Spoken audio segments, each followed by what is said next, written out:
क्या हाल चाल बच्चों। आई होप आप सब लोग बिल्कुल बढ़िया होगे, बिल्कुल मस्त तरीके से अपनी बोर्ड की तैयारी कर रहे होगे।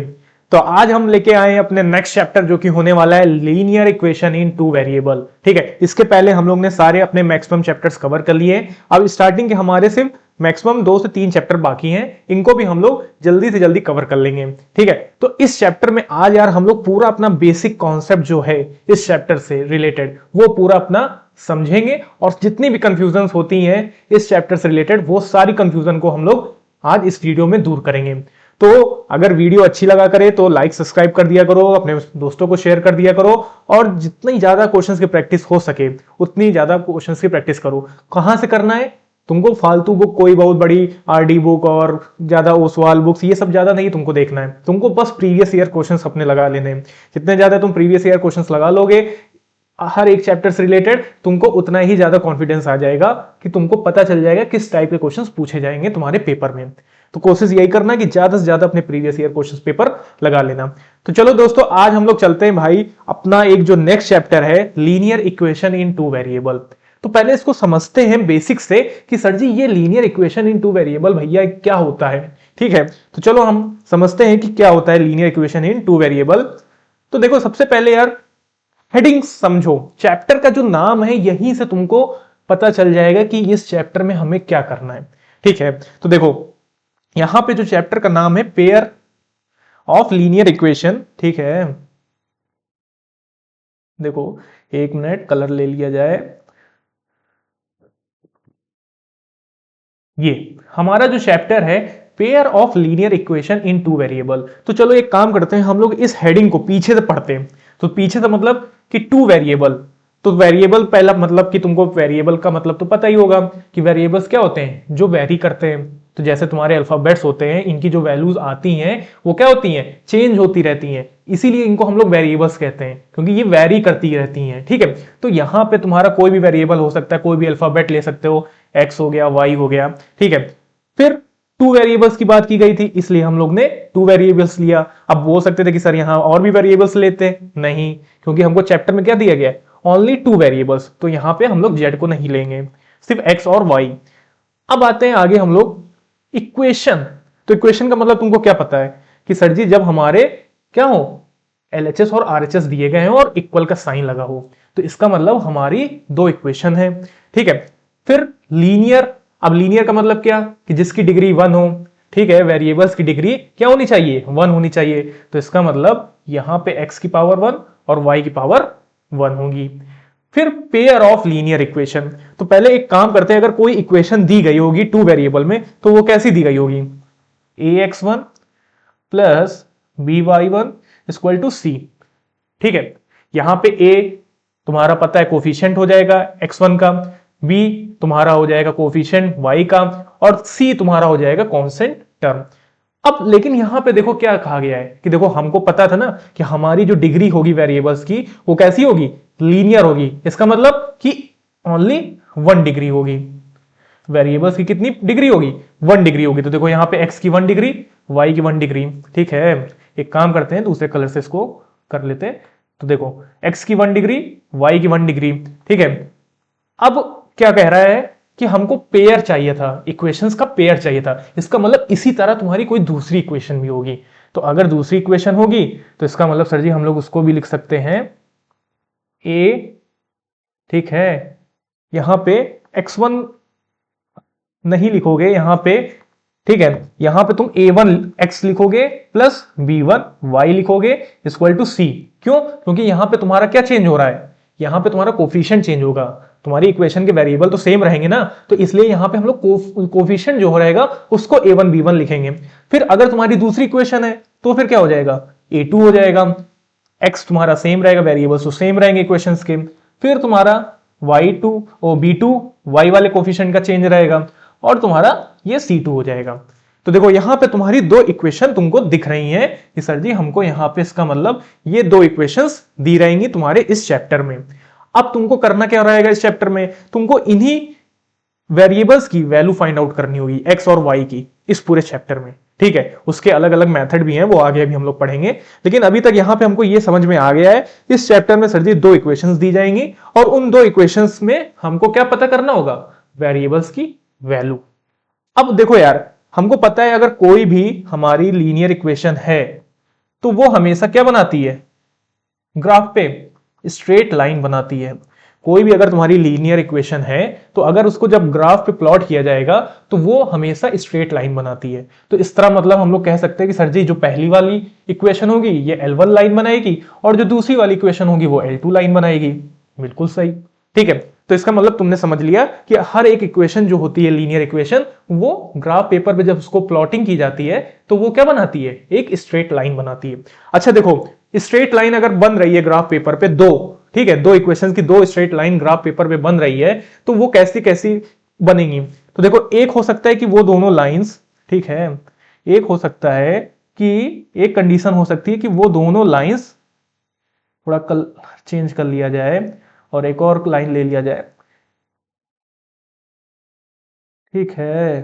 तो देखो क्या हो सकता है, एक कंडीशन ये हो सकती है कि दोनों लाइन उस ग्राफ पेपर पे क्या कर रही होंगी, एक दूसरे को इंटरसेक्ट कर रही होंगी। तो अगर इंटरसेक्ट कर रही हैं तो इसका मतलब जहां पे वो उनका इंटरसेक्शन पॉइंट होगा, जहां पे उनका कॉमन पॉइंट होगा, वहां पे कुछ ना कुछ कोऑर्डिनेट्स होंगे जरूर, और जहां पे कोऑर्डिनेट्स होंगे वो हमको देंगे यूनिक सोल्यूशन। फिर से सुनो, अगर कोई दो लाइन इंटरसेक्ट कर रही है किसी भी कॉमन पॉइंट पे तो इसका मतलब वो कितने सोल्यूशन देंगी, एक ही सोल्यूशन देंगी। क्यों? क्योंकि एक कॉमन पॉइंट तो एक सोल्यूशन, इसका मतलब यहां पे तुम्हारा सिर्फ एक सोल्यूशन आएगा, ठीक है। तो इसमें हम लोग इसको लिख सकते हैं कि अगर हमारी लाइंस इंटरसेक्टिंग लाइंस होंगी, अगर ग्राफ पेपर पे दोनों इक्वेशंस की लाइन अगर इंटरसेक्ट कर रही होंगी ग्राफ पेपर पे तो वो हमको कैसा टाइप का सोल्यूशन देंगी, यूनिक सोल्यूशन देंगी। कैसा सोल्यूशन देंगी, यूनिक सोल्यूशन देंगी। ये चीज तुमको समझ में आ गई। अब दूसरा कंडीशन क्या हो सकता है कि अगर ग्राफ पेपर पे दोनों इक्वेशंस की लाइन बन रही होंगी तो फिर क्या कर सकती हैं, तो एक कंडीशन ये है कि एक दूसरे के ऊपर लाई कर सकती हैं। एक कंडीशन ये है कि वो एक दूसरे के ऊपर लाई कर सकती हैं। तो जैसे एक लाइन ये बनाया और दूसरी लाइन इसी पे थोड़ा सा कोइंसाइड करते हुए दिखा दो, ये देखो, ये ऐसे हल्का सा, ये देखो। तो देखो डबल मोटी हो गई, ठीक है, डबल मोटी हो गई। जब दो लाइन एक दूसरे के ऊपर रखी जाएंगी तो चौड़ाई क्या हो जाएगी, उसकी बढ़ जाएगी। तो यहां पे अब क्या हुआ, तुम्हारी दोनों लाइन एक दूसरे के ऊपर कोइंसाइड कर रही हैं। तो अच्छा ये बताओ, जब दोनों लाइन एक दूसरे के ऊपर कोइंसाइड करेंगी तो कितने कॉमन पॉइंट्स होंगे, तो सोच के देखो। अरे यार, सारे ही पॉइंट्स कॉमन हो जाएंगे उस कोइंसिडेंस वाली लाइन पे, ठीक है। अगर दोनों लाइन एक दूसरे के ऊपर कोइंसाइड कर रही है, तो एक दूसरे के ऊपर रखी जा रही हैं, तो हर एक पॉइंट वहां पे क्या होगा, कॉमन होगा। तो अगर हर एक पॉइंट कॉमन होगा उस लाइन में तो इसका मतलब तुम्हारे फिर क्या हो सकती हैं, इनफिनाइट सॉल्यूशंस आ सकते हैं, ठीक है। तुम्हारे फिर कितने सॉल्यूशंस आएंगे, इनफिनाइट सॉल्यूशंस आएंगे। तो यहां पे लिख दो इनफिनाइट सॉल्यूशंस, ठीक है। और कैसी लाइन होगी, कोइंसिडेंट लाइंस होंगी और इनफिनाइट सॉल्यूशंस देंगी, ठीक है। अब ये तुमने पढ़ लिया। अब एक और कंडीशन हो सकती है, जब ग्राफ पेपर पे दो इक्वेशंस की लाइन को प्लॉट किया जाएगा तो एक और कंडीशन हो सकती है। वो कंडीशन है कि जब लाइन एक दूसरे से क्या होंगी, पैरेलल होंगी, ठीक है। जब लाइन एक दूसरे के क्या होंगी, पैरेलल होंगी। तो एक मिनट देख लिया जाए, थोड़ा इधर आ जाते हैं कि आपको दिख नहीं रहा होगा ना, तो रुक जाओ। तो यहां देख लेते हैं, ऊपर हम लोग देख लेते हैं कि यहां पे ले लेते हैं कि मान लो अब तुम्हारी कोई दो लाइंस है इक्वेशंस की, वो क्या है, आपस में पैरेलल है। तो एक लाइन ये हो गई तुम्हारी और दूसरी लाइन इसी के पैरेलल है, ठीक है। तो फिर क्या होगा, अब इसमें कितने कॉमन पॉइंट होंगे, तो बोलोगे सर जी इसमें कॉमन पॉइंट होगा ही नहीं, क्योंकि ये एक दूसरे को क्या नहीं कर रही है, इंटरसेक्ट भी नहीं कर रही है, कहीं पे टच ही नहीं कर रही है, तो कॉमन पॉइंट तो होगा ही नहीं। तो जब कॉमन पॉइंट नहीं होगा इसका मतलब यहां पे क्या हो जाएगा, नो सोल्यूशन, ठीक है। यहां पे क्या होगा, नो सोल्यूशन। तो यहां पे तुम्हारा कोई भी सोल्यूशन नहीं होगा जब इक्वेशंस की लाइन ग्राफ पेपर पे एक दूसरे को कैसी होंगी, पैरेलल होंगी, ठीक है। तो यहां पे लिख लो पैरेलल लाइंस, पैरेलल लाइंस, ठीक है। तो तुमको पता चल गया है कि अगर हमको लीनियर इक्वेशंस दी गई हैं और अगर उनको ग्राफ पेपर पे प्लॉट करोगे तो तीन कंडीशंस होंगी। या तो वो दोनों लाइंस ग्राफ पेपर पे इंटरसेक्ट कर रही होंगी तो हमको देंगी यूनिक सोल्यूशन, क्योंकि वहां पे सिर्फ एक कॉमन पॉइंट होगा। अगर वो दोनों लाइन एक दूसरे के क्या है, को इंसिडेंट है, मतलब कि एक दूसरे के ऊपर को इंसाइड कर रही है, ठीक है, तब इसका मतलब वहां पे बहुत सारे कॉमन पॉइंट। और अगर बहुत सारे कॉमन पॉइंट इसका मतलब बहुत सारे कॉमन सॉल्यूशंस, तो वहां पे इनफिनाइट सॉल्यूशंस हम लोग कहेंगे। अगर दोनों लाइंस एक दूसरे के कैसी हैं, पैरेलल हैं, तो इसका मतलब वहां पे क्या हो जाएगा, कोई भी कॉमन पॉइंट नहीं। और अगर कोई भी कॉमन पॉइंट नहीं तो इसका मतलब वहां पे नो सॉल्यूशन। समझ में आ गया तुमको? तुमको कंडीशंस भी समझ में आ गई। अब देखो यहां पे जो कोइंसिडेंट लाइन होती है, ठीक है, इनको हम लोग डिपेंडेंट लाइन भी कहते हैं। कैसी लाइन कहते हैं? डिपेंडेंट, ठीक है, डिपेंडेंट लाइन भी कहा जाता है। स्पेलिंग पे ध्यान मत देना, लेकिन स्पेलिंग सही है, ठीक है, डिपेंडेंट लाइन, इनको हम कहते हैं डिपेंडेंट लाइन। क्यों? क्योंकि यार एक दूसरे के ऊपर जब रखी गई है तो वो एक दूसरे के ऊपर डिपेंड हो रही है ना, एक दूसरे के जो कॉमन पॉइंट है वो एक दूसरे के ऊपर क्या हो रहा है, डिपेंड कर रहा है, तो इसलिए इनको हम लोग कहते हैं डिपेंडेंट लाइन भी। तो तुमने यार यहां से बेसिक चीजें जान लिया इस चैप्टर के बारे में।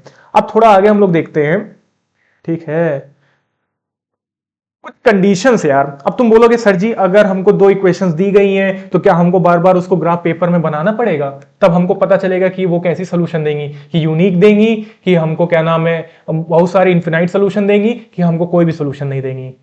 यार ये बात तो बिल्कुल सही है तुम्हारी। अब तुम क्या बार बार सब लाइंस को ग्राफ पेपर पे बनाओगे क्या? सारी इक्वेशंस की लाइन को पहले ग्राफ पेपर पे बना के चेक करोगे क्या?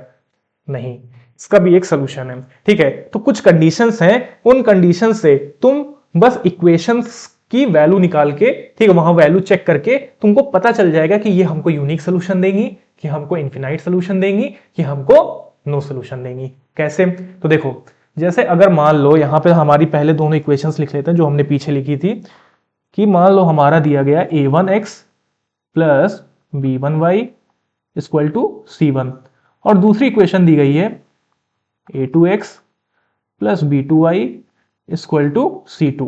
ये हमारी दो इक्वेशंस हैं, ठीक है। तो अगर कंडीशंस की बात कही जाए वो कौन सी कंडीशंस हैं, तो देखो, ठीक है, ये देखिए कि अपने आप लाइन सीधी कर लिया ठीक है, एक मिनट। तो ये है कुछ कंडीशंस, देखो इनको। तो यार यहां पे देखो हम लोग एक काम करते हैं, कुछ कलर्स पहले ले लेते हैं यार, जिससे हम लोग को क्या मिले, बढ़िया इंपैक्ट मिले। देखो, अगर तुम्हारा a1 अपॉन a2, ठीक है, a1 upon a2 equal to b1 upon b2 equal to c1 upon c2, ठीक है, जहां पे a1 upon a2 not equal होगा b1 अपॉन b2 के, ठीक है। तो अगर नॉट इक्वल टू है b1 अपॉन b2 के, पहले ही तुम्हारा जो a1 अपॉन a2 है वो नॉट इक्वल है b1 अपॉन b2 के, तो इसका मतलब समझ जाना वहां पे तुमको यूनिक सोल्यूशन मिलेगा। उस इक्वेशन में तुमको कैसा सोल्यूशन मिलेगा, यूनिक। अब बोलोगे अरे सर जी क्या बता दिया a1 a1, ये a1 ये क्या होता है, a1 क्या होता है? तो यहाँ पे जो तुम्हारी इक्वेशंस थी इनको देखो, क्या ये a1 तुम्हारा क्या दिया है, x का कोफिशिएंट, तो यहाँ पे a1 लिखोगे, अपॉन में जो दूसरी इक्वेशन का x का कोफिशिएंट है उसको लिखोगे a2, नॉट इक्वल का साइन लगेगा, लगेगा नहीं, पहले चेक करना पड़ेगा। तो फिर b1 वाला लोगे, इसी तरह y वाले वेरिएबल का, फिर दूसरे इक्वेशन का y वेरिएबल का दूसरा कोफिशिएंट b2 लोगे equal to c1 upon c2, फिर इनकी वैल्यूज को क्या करोगे, सिंप्लीफाई करोगे और चेक करके देखोगे कि सर जी यहाँ पे कौन सी कंडीशन लग रही है। लेकिन अभी इतना जान जाओ, अगर तुम्हारा पहला x और y के वेरिएबल्स के कोफिशिएंट नॉट इक्वल टू है तो यहां पे तुमको मिलेगा यूनिक सोल्यूशन। यूनिक सोल्यूशन, और लाइन कैसी होंगी, इंटरसेक्टिंग लाइन होंगी। लाइन कैसी होंगी, इंटरसेक्टिंग लाइन होंगी, इंटरसेक्टिंग लाइंस होंगी, ठीक है। ये हो गया तुम्हारा फर्स्ट कंडीशन। सेकेंड कंडीशन क्या हो सकती है कि अगर a1 upon a2 equal to b1 upon b2 equal to c1 upon c2 दिया है, मतलब कि सारे कोफिशिएंट जो हैं वो एक दूसरे के कैसे हैं, इक्वल में, रेशियो में, तो इसका मतलब वहां पे हमको कैसी लाइन मिलेगी, पैरेलल लाइन मिलेगी। कैसी लाइन मिलेगी, पैरेलल लाइन। और अगर पैरेलल लाइन मिलेगी तो हमने पढ़ा है कि पैरेलल लाइन में क्या होंगे, सॉरी पैरेलल लाइन नहीं, कैसी होंगी, कोइंसिडेंस लाइन होगी, ठीक है। वही मैंने सोचा कि पैरेलल लाइन नहीं होगी, कोइंसिडेंस लाइन होगी, कोइंसिडेंट लाइन होगी, ठीक है। गलती माफ, तो कोइंसिडेंट लाइन होंगी। तो कोइंसिडेंट में अभी हमने पढ़ा है कि अगर एक दूसरे के ऊपर दो लाइन कोइंसिडेंट कर रही हैं तो बहुत सारे कॉमन पॉइंट, अगर बहुत सारे कॉमन पॉइंट तो फिर इनफिनाइट सोल्यूशन। तो इसका मतलब इनफिनाइट सोल्यूशन हमको मिलेंगे। और इन कोइंसिडेंट लाइन को हम लोग क्या कहते हैं, डिपेंडेंट लाइन भी कहते हैं, डिपेंडेंट लाइन भी कहा जाता है इनको। अब आते हैं तीसरी कंडीशन, देखो तुमको दिख रहा है कि नहीं दिख रहा है, दिख रहा होगा, ठीक है। अब आते हैं तीसरी कंडीशन जहां पे a1 upon a2 equal to b1 upon b2 तो दिया होगा, but not equal to c1 upon c2 होगा। इस कंडीशन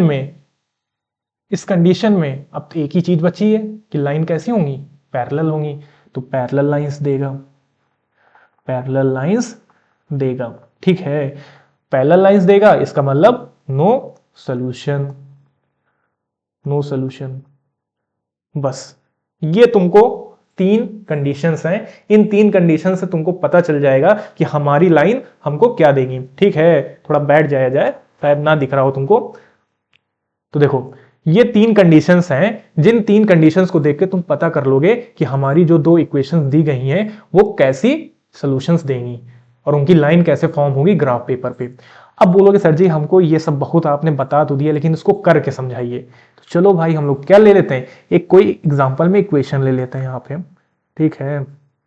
एक इक्वेशन ले लेते हैं, जैसे कि मान लो अगर 2 अपॉन एक्स प्लस, ठीक है, 3y इक्वल टू 6 दिया है, ठीक है, ठीक है। और यहाँ पे 4x प्लस मान लो यहाँ पे 6y और यहाँ पे 12 दिया है। ये हमको दो इक्वेशंस दी गई हैं। अब तुमको पता करना होगा कि ये कैसे सोल्यूशन देंगी, मतलब इनके कितने टाइप, कितने सोल्यूशंस होंगे और ये लाइन कैसे फॉर्म करेंगे ग्राफ पेपर पे, ठीक है। तो अगर हमको करना है तो हमको बस क्या करना है, इनका a1 और a2। तो a1 पहले फर्स्ट वाली इक्वेशन के सारे वेरिएबल्स के कोफिशिएंट लिख लो, तो a1 2 हो जाएगा, b1 3 हो जाएगा और कांस्टेंट टर्म 6 हो जाएगा। फिर इसी तरह a2 दूसरे वाली इक्वेशन के वेरिएबल्स लिख लो, 4 हो जाएगा, ठीक है, वेरिएबल के कोफिशिएंट लिख लो। फिर b2 6 हो जाएगा और c2 12 हो जाएगा। इतना तुमको करके कर लेना है। अब तुमको क्या करना है, इनके रेशियोज को कंपेयर करना है। तो a1 अपॉन a2, तो इसका मतलब यहां पे 2 अपॉन 4 हम डायरेक्टली कर ले रहे हैं, तुमको पता है ये a1 upon a2, b1 upon b2 और c1 अपॉन c2। तो 2 equal to 4, 2 upon 4 equal to 3 upon 6 equal to 6 upon 12। अब इनको क्या कर लोगे, सिंप्लीफाई कर लोगे। तो 2 1 जा 2, 2 2 जा 4, 3 1 जा 3, 3 2 जा 6, 6 1 जा 6, 6 2 जा 12। तो क्या भैया देख के बताओ सब में 1/2 1/2 और 1/2 इक्वल नहीं आ रहा है? और अगर ऐसी कंडीशन है जहां पे हमारे तीनों क्या है, कोफिशिएंट्स के रेशियोज इक्वल हैं, तो इसका मतलब वो कंडीशन कौन सी होती है, कोइंसिडेंट लाइन वाली, जहां पे हमको कैसी लाइन और जहां पे हमको कैसे सॉल्यूशंस मिलेंगे, इनफिनाइट सॉल्यूशन मिलेंगे। कैसे सॉल्यूशन मिलेंगे, इनफिनाइट सॉल्यूशन मिलेंगे। तो इसका मतलब इस कंडीशन को हम लोग कह देंगे, यहां पे लाइन हमारी कैसी हो रही होंगी, कोइंसिडेंट हो रही होंगी, या फिर ठीक है, कोइंसिडेंट ही लिख लो, कोइंसिडेंट लाइंस होंगी। और ये कैसे सॉल्यूशंस दे रही होंगी, इनफिनाइट सॉल्यूशंस दे रही होंगी।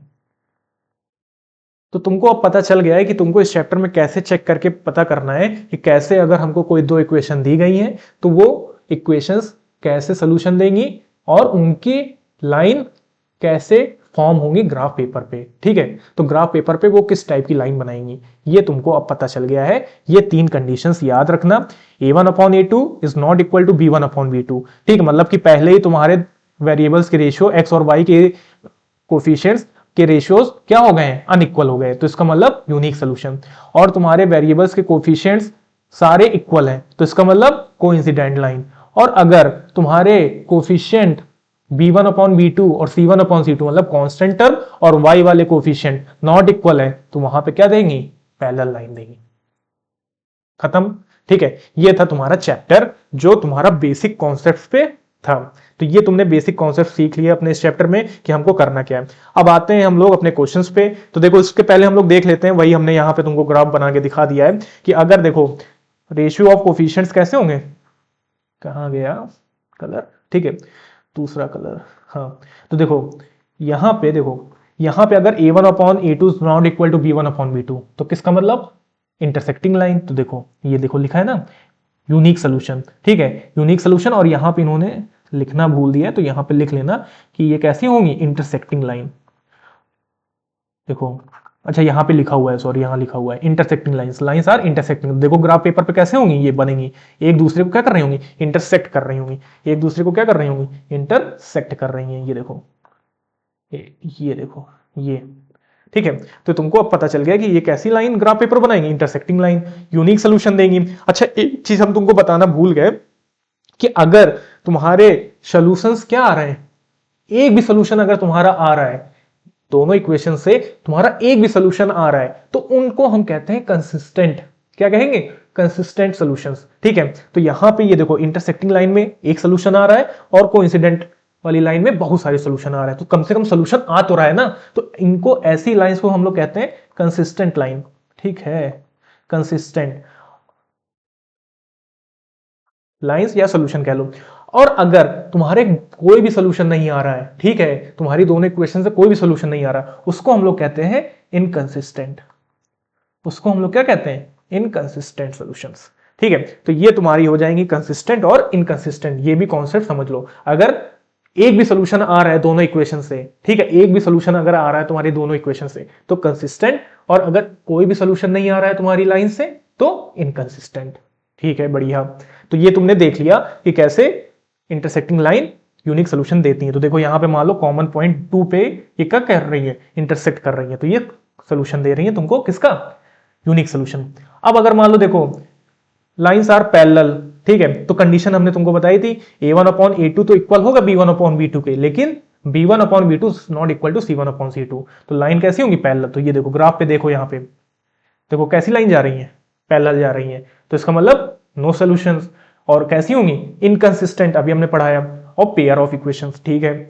अब यहां पे अगर तीनों ही कोफिशिएंट के रेशियोज इक्वल हैं, ठीक है, तो फिर इसका मतलब लाइन आर कोइंसिडेंट, मतलब एक दूसरे के ऊपर कोइंसिडाइज कर रही हैं, ठीक है कोइंसिडेंट हो रही हैं, ठीक है। और यहां पे कितने सॉल्यूशंस देंगे, इन्फिनाइटली मैनी सॉल्यूशंस। और कैसे होंगी, डिपेंडेंट, और इनको कंसिस्टेंट कहेंगे क्योंकि अब एक सोल्यूशन दे रहे हैं, एक से बहुत सारे सोल्यूशन दे रहे हैं, तो वो तब भी कंसिस्टेंट ही तो होगा, ठीक है। तो तुम्हारा सारा डाउट अब इस चैप्टर से रिलेटेड क्लियर हो गया होगा, बेसिक कॉन्सेप्ट तुमने समझ लिया होगा। अब आते हैं क्वेश्चंस पे, कैसे हम लोग पता करेंगे। तो देखो हम लोग का पहला क्वेश्चन यहां पे दिया गया है, graphically the pair of equations represent two line which are. तो तुमको दो इक्वेशंस दे दी गई हैं, तुमको बताया जा रहा है, पूछा जा रहा है कि ये ग्राफ पे ये कैसी लाइन बनेगी। तो तुमको यार हमने बता दिया है कैसे चेक करके देखना है, पहले इन इक्वेशंस को लिख लो, ठीक है पहले इनका कोफिशिएंट लिख लो। तो ये x का 7 हो जाएगा, b1 मतलब y का, तो y के आगे माइनस है तो -1 हो जाएगा, और c1 हो जाएगा 5 तुम्हारा। इसी तरह सेकेंड वाली इक्वेशन के भी कोफिशिएंट लिख लो, तो 21x पहले इक्वेशन लिख लो -10। तो यहां पे a2 21, b2 -3 और c2 -10, ठीक है। अब इनके कोफिशिएंट्स के रेशियोज निकाल लो। तो यहां पे हम लोग क्या करेंगे, a1 upon a2 equal to, ठीक है पहले एक काम कर लो, सारे इनके रेशियोज को लिख लो यहीं पे। तो यहाँ पे 7 upon 21 equal to -1 upon -3 equal to 5 upon -10। अब इनको क्या करोगे, सिंप्लीफाई, 7 बन जाए 7, 7 3 21, 1 अपॉन 3, ये माइनस से माइनस कट गया, 5 बन जाए 5, 5 2 10। तो इसका मतलब आएगा 1 upon 3 equal to 1 upon 3 equal to -1/2। अब देख के बताओ, जो पहले a और b के कोफिशिएंट है वो तो इक्वल है, लेकिन जो c वाला है वो कैसा है, नॉट इक्वल है। और जहां पे हमने बताया था कि पहले के दो कोफिशिएंट इक्वल होंगे, पहले दो वेरिएबल्स के कोफिशिएंट इक्वल होंगे और तीसरे वाला अनइक्वल होगा, तो ये किस कंडीशन का लाइन है, कैसी लाइन है ये, पैरेलल लाइन। कैसी लाइन होंगी? Parallel line. तो यहां पे देखो लिखा हुआ है पैरेलल लाइन और इसी पे कर दोगे टिक भैया। ठीक है, समझ में आ गया। चलते हैं नेक्स्ट क्वेश्चन पे अपने। ठीक है, तो नेक्स्ट क्वेश्चन पे देखते हैं हमारा क्या होगा। If a pair of linear equations is consistent then the lines will B.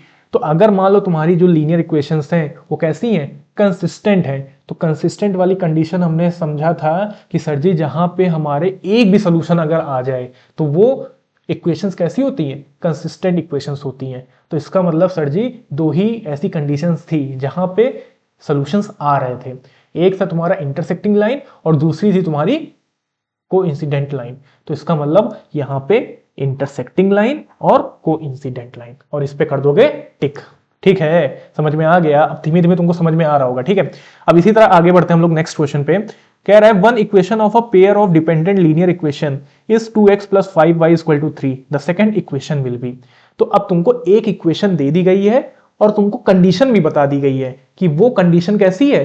तुम्हारी डिपेंडेंट लीनियर इक्वेशन है। अब डिपेंडेंट वाला किस में आ रहा था? हमने सोचो जब एक दूसरे के ऊपर लाइन डिपेंड कर रही थी, कोइंसिडेंट वाले कंडीशन में। तो इसका मतलब तुम्हारी जो लाइंस होनी चाहिए उनके रेशियोज कैसे होने चाहिए? सारे इक्वल होने चाहिए, क्योंकि तभी हमारी कैसी लाइन बनती है? कोइंसिडेंट लाइन बनती है। तो इसका मतलब a1/a2 is equal to b1/b2 is equal to c1/c2। ये कंडीशन को फॉलो करना पड़ेगा। तो एक इक्वेशन तो हमको दे दी गई है, एक इक्वेशन हमको दे दी गई है। तो इसके क्या लिख लोगे? कोफिशिएंट लिख लोगे। तो 2, b1 का 5 और c1 का 3।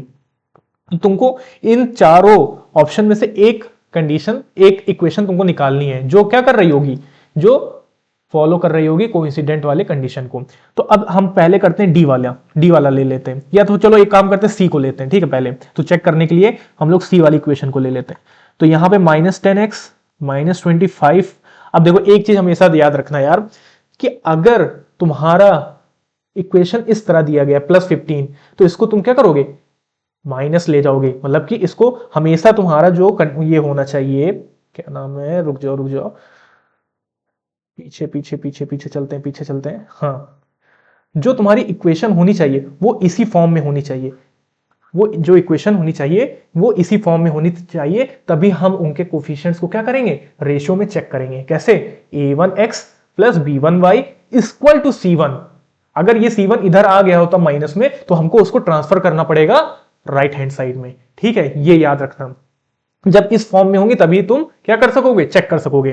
तो एक काम करते हैं, हम लोग आगे निकलते हैं अपने क्वेश्चन पे। तो देखो यहां पे क्या है? +15 LHS में है, तो इसको हमको RHS में ले जाना पड़ेगा।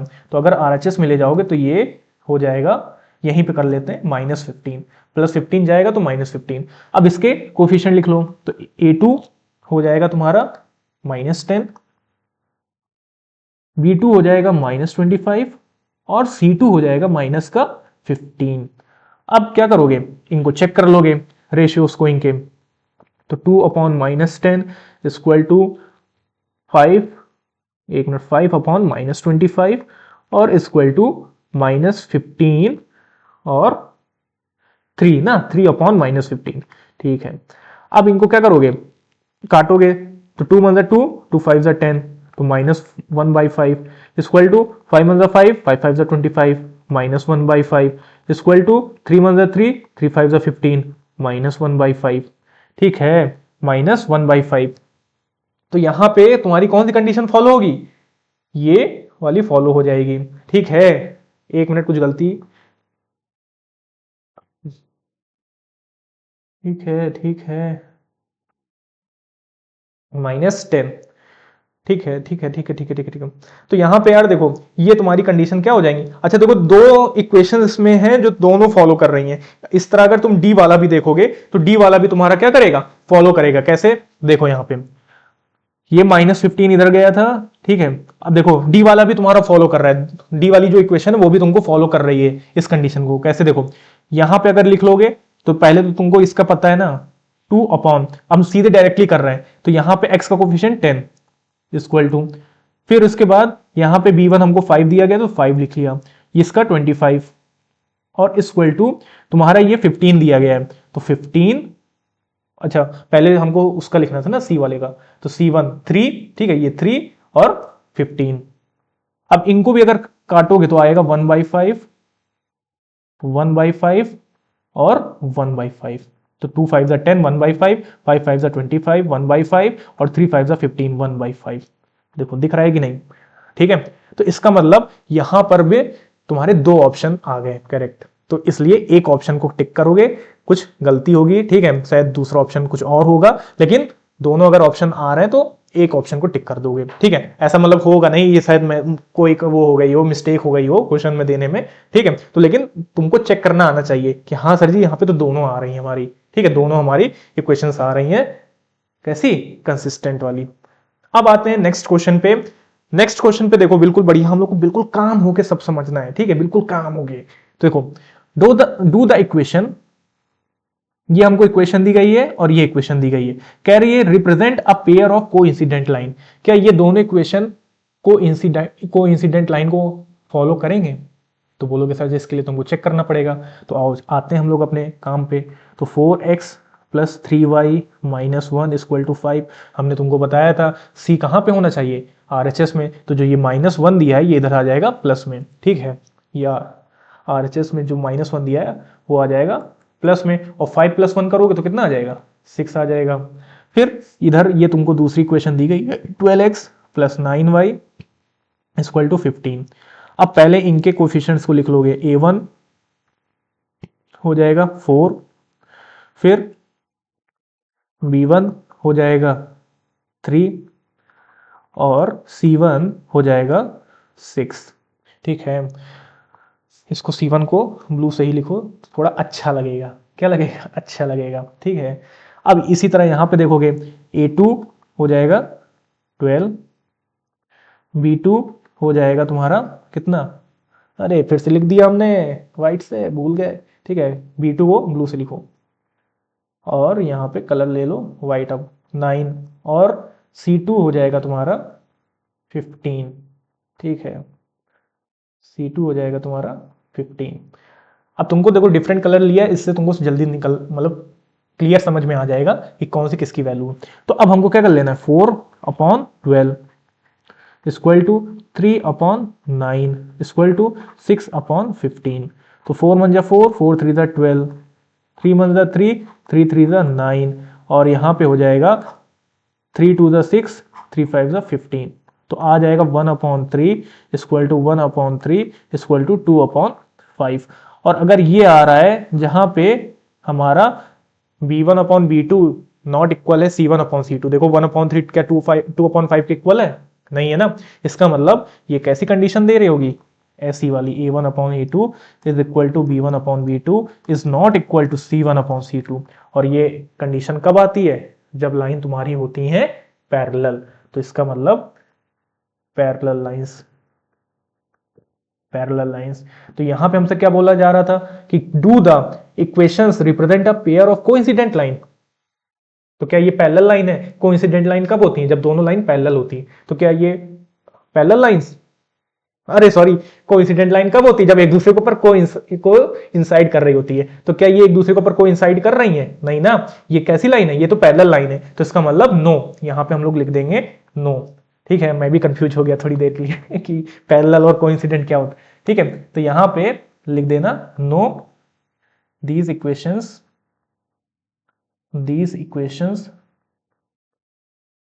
नॉट रिप्रेजेंट, ठीक है, not represent a coincident line, coincident lines, ठीक है।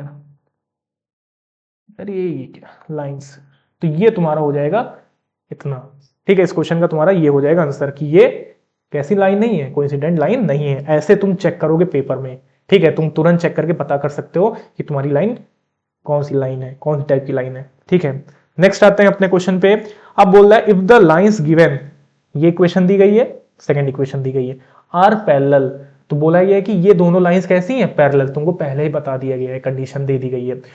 तुमको क्या करना है, के की वैल्यू फाइंड आउट करनी है। क्या करना है, के की वैल्यू फाइंड आउट करनी है, के की वैल्यू फाइंड आउट करनी है। तो आराम से तुमको जब पता है पैरेलल वाली इक्वेशन का, ठीक है, कंडीशन, पैरेलल वाली कंडीशन में क्या होता है, तुम्हारे जो कोफिशिएंट्स होते हैं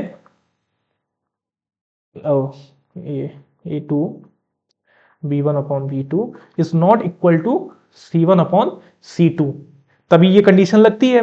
ठीक है, तो हम पहले क्या करते हैं, इनके कोफिशिएंट लिख लेते हैं इक्वेशंस के, 2ky इक्वल टू 2, ठीक है, और ये सेकंड इक्वेशन हो जाएगी 2x प्लस 5 इस, और ये देखो ये प्लस में है तो इसको किधर ले जाओगे RHS में, तो इक्वल टू -1। अब देखो यहाँ पे लिख लो a1 equal to 3, b1 equal to 2 और c1 इक्वल टू 2। यहाँ लिख लो a2 equal to 2, b2 equal to 5 और c2 इक्वल टू -1। ठीक है, अब क्या करोगे, अब इनकी रेशियोज को कंपेयर करोगे, तो ये हो जाएगा 3/2 इक्वल टू 2/5 इक्वल टू 2/-1। ठीक है, अच्छा एक चीज देखो, यहाँ पे जो y का कोफिशिएंट था वो 2k था, गलती ना करना, ठीक है, हमने भी जैसे नहीं देखा, ये 2k है, पूरा 2k है, तो यहाँ पे b1 में 2k लिखोगे तो ये 2k हो जाएगा। अब देखो हमको पता है भाई ये दोनों तो एक दूसरे के इक्वल नहीं होते हैं, तो हमको फिर इनको तो लेना मतलब बनेगा नहीं, क्यों, क्योंकि हमको k की वैल्यू फाइंड आउट करनी है। लेकिन हाँ ये दोनों हमारे इक्वल होते हैं, तो इन्हीं दोनों को हम अलग से लिख लेंगे 3/2। ठीक है, हम लोग इनको अलग से लिख लेंगे 3/2 इक्वल टू 2k/5, क्योंकि भाई इक्वेशन जब हमारी इक्वेशंस क्या होंगी, हमारे जो रेशियोज होंगे जब इक्वल होंगे तभी हम उनकी वैल्यूज को क्या कर सकेंगे, ट्रांसफर कर सकेंगे। तो इसलिए हमने इधर वाला पार्ट उठा लिया, क्योंकि इधर वाले पार्ट में तो ये नॉट इक्वल टू का साइन लगा था, तब तो हम नहीं कर सकते थे। अब करते हैं यहाँ पे, तो इसको क्रॉस मल्टीप्लाई कर लो, तो यहां से 5 3 के पास चला जाएगा, ठीक है, तो 5 3 15 हो जाएगा, और ये हो जाएगा 2 2 4k, ये मल्टीप्लाई से इधर डिवाइड में आ जाएगा, तो k की वैल्यू कितनी आ जाएगी 15/4। ठीक है, कितनी आ जाएगी 15/4, बस निकल आया, यही तुम्हारा क्या हो जाएगा फाइनल आंसर। तो आई होप तुमको समझ में आ गया होगा, बहुत सिंपल क्वेश्चन है यार, बस तुमको कंडीशन पता होनी चाहिए, तुमको उनको क्या कर देना है, वैल्यूज को, उनके कोफिशिएंट को निकाल के इक्वेशंस को पुट कर देना है, और तुमको पता कर लेना है कि कौन सी इक्वेशन आ रही है। अब आते हैं हम लोग नेक्स्ट क्वेश्चन पे। अब अपना क्वेश्चन है find the value of c for which the pair of equations. ठीक है, फिर से वही कहा गया है कि अब की बार क्या है, इनफिनाइटली मैनी सोल्यूशन दे रहा है, इनफिनाइट मैनी सोल्यूशन दे रहा है, तो ये कब कंडीशन आती है, जब दोनों लाइंस तुम्हारी कोइंसिडेंट करती हैं, ठीक है, कोइंसिडाइज करती हैं, ठीक है, कोइंसिडेंट होती हैं लाइंस। तो देखो यहां पे हम लोग क्या करते हैं,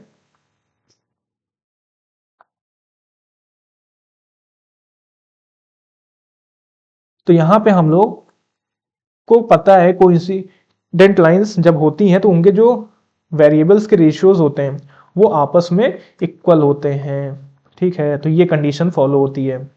अब पहले हम लोग क्या कर लेंगे, इनके इक्वेशंस के कोफिशिएंट्स को लिख लेंगे, तो यहाँ पे a1 इक्वल टू हो जाएगा c, b1 इक्वल टू हो जाएगा -1 और c1 इक्वल टू हो जाएगा 2।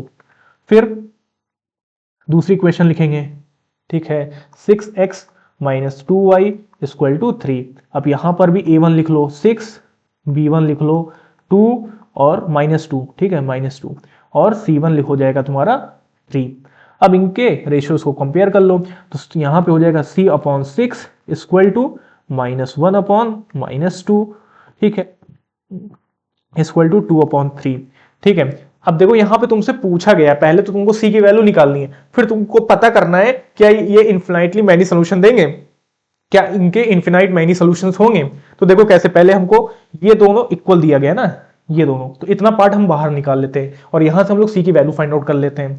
तो देखो c/6 -1/2 माइनस, ठीक, माइनस से माइनस कट जाएगा, इसको इधर ट्रांसफर कर दो तो हो जाएगा 6/2 और काटोगे तो आ जाएगा 3।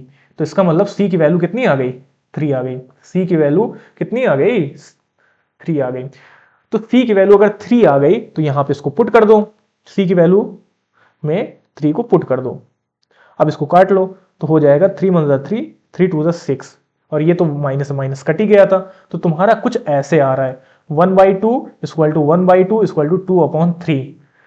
अब बोलोगे सर जी यहाँ तो c1/c2 इक्वल ही नहीं आ रहा, लेकिन आपने बोला था कि इनफिनाइट मैनी सोल्यूशन तभी होता है, दो लाइंस तभी क्या करती हैं, कोइंसिडेंट होती हैं जब उनके सारे कोफिशिएंट्स इक्वल होते हैं रेशियो में। तो यहाँ तो a1/a2 equal to b1/b2 equal to c1/c2 होना चाहिए, मतलब तीनों के रेशियोज इक्वल होने चाहिए, लेकिन यहाँ तो ये अनइक्वल हो गया। तो अगर अनइक्वल हो गया तब तो ये फिर कौन सा बना रहा है, पैरेलल लाइन बना रहा है, जहां पे हमको क्या होते हैं, सॉल्यूशंस नहीं मिलते हैं। तो अगर नहीं मिलते हैं तो फिर इसका मतलब ये इनफिनाइट मैनी सॉल्यूशंस नहीं देंगे ये दोनों इक्वेशन। तो यहां लिख देना no they will not have, they will not have, ठीक है बैठ जाते हैं, they will not have infinite, ठीक है, इनफिनाइट मैनी सॉल्यूशंस, ठीक है। समझ गए कॉन्सेप्ट, बढ़िया मस्त क्वेश्चन लगा, ठीक है। तो अब आगे बढ़ते हैं यार नेक्स्ट क्वेश्चन पे हम लोग इसी तरह अपने खत्म, ठीक है। इससे रिलेटेड जो भी तुम्हारा था जहां पे तुमको ग्राफ पे बना के देखना था, ठीक है, तुमको पता करना था रेशियोज के मेथड से, ठीक है, कि कैसे ये लाइंस बनाएंगी, पैरेलल लाइन होगी कि इंटरसेक्टिंग लाइन होगी, कोइंसिडेंट लाइन होगी, तो वो सब तुम्हारे क्वेश्चन क्लियर हो गए तुमको। अब आते हैं हम लोग दूसरे स्टेप पे जहां पे हमको अब सॉल्यूशंस की वेरिएबल्स को निकालना होगा, सॉरी तुमको इक्वेशंस के वेरिएबल्स को निकालना होगा। तो भैया दो मेथड होते हैं, होते तीन मेथड हैं, एक होता है क्रॉस मल्टीप्लिकेशन वाला मेथड, लेकिन यार देखो बेसिक सबसे इजी तुमको दो ही मेथड पूछे जाते हैं, एक सब्स्टिट्यूशन और एक एलिमिनेशन, और बिल्कुल बढ़िया मेथड होते हैं, बिल्कुल छोटे छोटे मेथड होते हैं। तो हम तुमको एक एक क्वेश्चन में एक सब्स्टिट्यूशन मेथड से करके बताएंगे और एक एलिमिनेशन मेथड से भी करके बताएंगे, तुमको जो पसंद में आए वो करना। लेकिन अगर क्वेश्चन पेपर में जब तुमसे लिख के बोला जाए कि नहीं हमको दोनों इक्वेशंस के वेरिएबल फाइंड करिए इनकी वैल्यू बाय सब्स्टिट्यूशन मेथड से या फिर बाय एलिमिनेशन मेथड से, तब तुमको फिर वही मेथड लगाना पड़ेगा, तब फिर वहां तुम्हारी मर्जी नहीं चलेगी, तब वहां पे जो सीबीएसई वाले हैं उनकी मर्जी चलेगी कि तुम भैया हमको इसी मेथड से करके दिखाओ। तो इसलिए तुमको दोनों मेथड अच्छे से आने चाहिए। तो चलो यार, इसको मतलब नहीं है, तुमको पता है कि अलजेब्रिक मेथड में दो हमारे मेथड होंगे, एक सब्स्टिट्यूशन मेथड और एक एलिमिनेशन मेथड, ठीक है। तो अच्छा यहीं पे तुमको एक थोड़ा सा ग्लिम्स दे देते हैं दो इक्वेशंस अपने आप से लेके। देखो अगर मान लो तुमको इक्वेशन में दिया गया है 2x माइनस 3, ठीक है, 2x माइनस 3 इक्वल टू 0, और एक इक्वेशन है 2x, ठीक है, प्लस 4y, 4y और क्या कह लें इक्वल टू 0, ठीक है। तुमको यहां पे क्या करना है, x और y की वैल्यू फाइंड आउट करनी है। तो देखो सब्स्टिट्यूशन मेथड में क्या करोगे, यहां पे हम लोग एक वेरिएबल की वैल्यू निकाल के दूसरे के इक्वेशन में उसी सेम वेरिएबल में पुट करा देते हैं, पटक देते हैं, ठीक है। तो इसका मतलब यहां से पहले हमको x की वैल्यू निकाल लेनी है। तो जैसे मान लो ये 3 को इधर ट्रांसफर करेंगे तो प्लस में आ जाएगा, और ये 2 मल्टीप्लाई में तो इधर आ जाएगा किसमें, डिवाइड में। तो x की वैल्यू कितनी आ गई, 3/2। अब ये जो x की वैल्यू आई है ये दूसरे इक्वेशन का जो सेम वेरिएबल होगा x वाला उसमें पुट करा दोगे। तो यहां पे 2 इंटू एक्स यहां पे दिया है ना, तो 3/2 प्लस 4/y, ठीक है, इक्वल टू यहां 0 की जगह 1 लिख लो यार, कुछ वैल्यू ले लो 1। अब ये 2 से 2 कट जाएगा, तो ये तुम्हारा आएगा 4y, और ये प्लस में था 3 इधर आएगा माइनस में, तो ये हो जाएगा -2, ठीक है। यहां -3 आएगा तो ये बना लेगा -2, और ये इधर आ जाएगा डिवाइड में, तो आ जाएगा माइनस का 1/2। तो y की वैल्यू आ जाएगी माइनस का 1/2, और x की वैल्यू तुम्हारी आ ही गई पहले 3/2। तो देखो क्या करना पड़ा, सब्स्टिट्यूट करना पड़ा, मतलब एक वेरिएबल की वैल्यू लेके दूसरे इक्वेशन के सेम वेरिएबल में पटक देना है, और वहां से तुमको दूसरी वेरिएबल की वैल्यू फाइंड आउट हो जाएगी, सिंपल, ठीक है। एलिमिनेशन मेथड हम लोग नेक्स्ट क्वेश्चन में देखेंगे, यहां पे तुमको बिल्कुल अच्छे से समझ में आएगा। देखो find whether the following pair of linear equation has a unique solution. तो पूछा गया है क्या भैया जो ये हमको इक्वेशंस दी गई हैं क्या ये यूनिक सॉल्यूशन देंगी, और अगर दे रही हैं तो फिर उनके सॉल्यूशंस निकाल के दो, हमको उनके सॉल्यूशंस निकाल के दो। तो चलो देखो पहले यहां पे पहले इक्वेशंस को लिख लो। तो इक्वेशन दी गई है 7x minus 4y equal to 49, ठीक है, ये हो जाएगी तुम्हारी first equation. 5x minus y equal to 57, ये हो जाएगी सेकेंड इक्वेशन। अब इनके कोफिशिएंट निकाल लो, तो a1 का 7, b1 -4 और c1 49, ठीक है। अब दूसरा कलर ले लेते हैं, a2 5 प्लस का 5 B2 -1, ठीक है, और C2 57।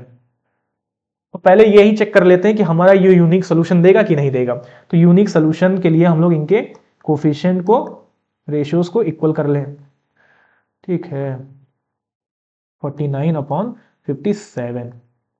तो 7/5 माइनस माइनस कट जाएगा, 4/1 और 49/57। तो देखो यहां पे A1/A2 is not equal to B1/B2, ठीक है, और नॉट इक्वल टू C1/C2। तो मतलब कि ये तीनों आपस में क्या नहीं है, इक्वल नहीं है। तो अगर इक्वल नहीं है तो इसका मतलब ये कैसा कंडीशन होगा हमारा, यूनिक सोल्यूशन वाला, ठीक है, जहां पे पहले ही हमारे जो दोनों रेशियोज थे कोफिशिएंट के वो कैसे हो गए, अनइक्वल हो गए। तो ऐसी अगर कंडीशन आ रही है तो इसका मतलब तुम्हारा यूनिक सोल्यूशन देगा। अब यूनिक सोल्यूशन देगा तो अब हमको क्या कर लेना है, तो अब हमको जो ये इक्वेशन दी गई है 7x - 4y = 49 और 5x - y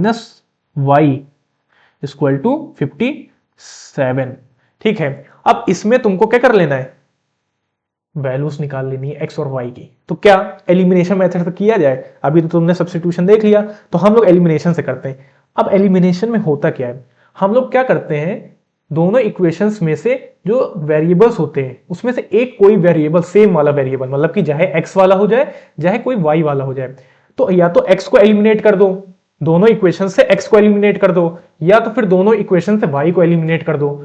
एलिमिनेशन मतलब कि जैसे बिग बॉस में हम लोग एलिमिनेट हो जाते हैं ना, ठीक है, जहां पे तुम्हारे जो होते हैं पार्टिसिपेंट्स वो क्या हो जाते हैं, एलिमिनेट हो जाते हैं। तो वैसे यहां पर भी है, तो तुमको निकाल देना है, लेकिन दोनों इक्वेशन से निकालना है, ये नहीं कि एक को रखे हो एक इक्वेशन में दूसरे को नहीं निकाल लो, दोनों इक्वेशन से सेम वेरिएबल को निकाल दो। तो जैसे अगर हम लोग देखें यहां पे -4y है और यहां पे -y है, तो अगर सोचो अगर हमको सेम करना है दोनों इक्वेशंस में से एक वेरिएबल को, ठीक है, तो हम लोग y में अगर 4 मल्टीप्लाई कर दें तो ये -4y हो जाएगा, और ऊपर तो हमको वैसे भी -4y दिया है। तो हमको बस क्या करना है, इस इक्वेशन में सारी मतलब सारे कोफिशिएंट में 4 से मल्टीप्लाई करा देना है।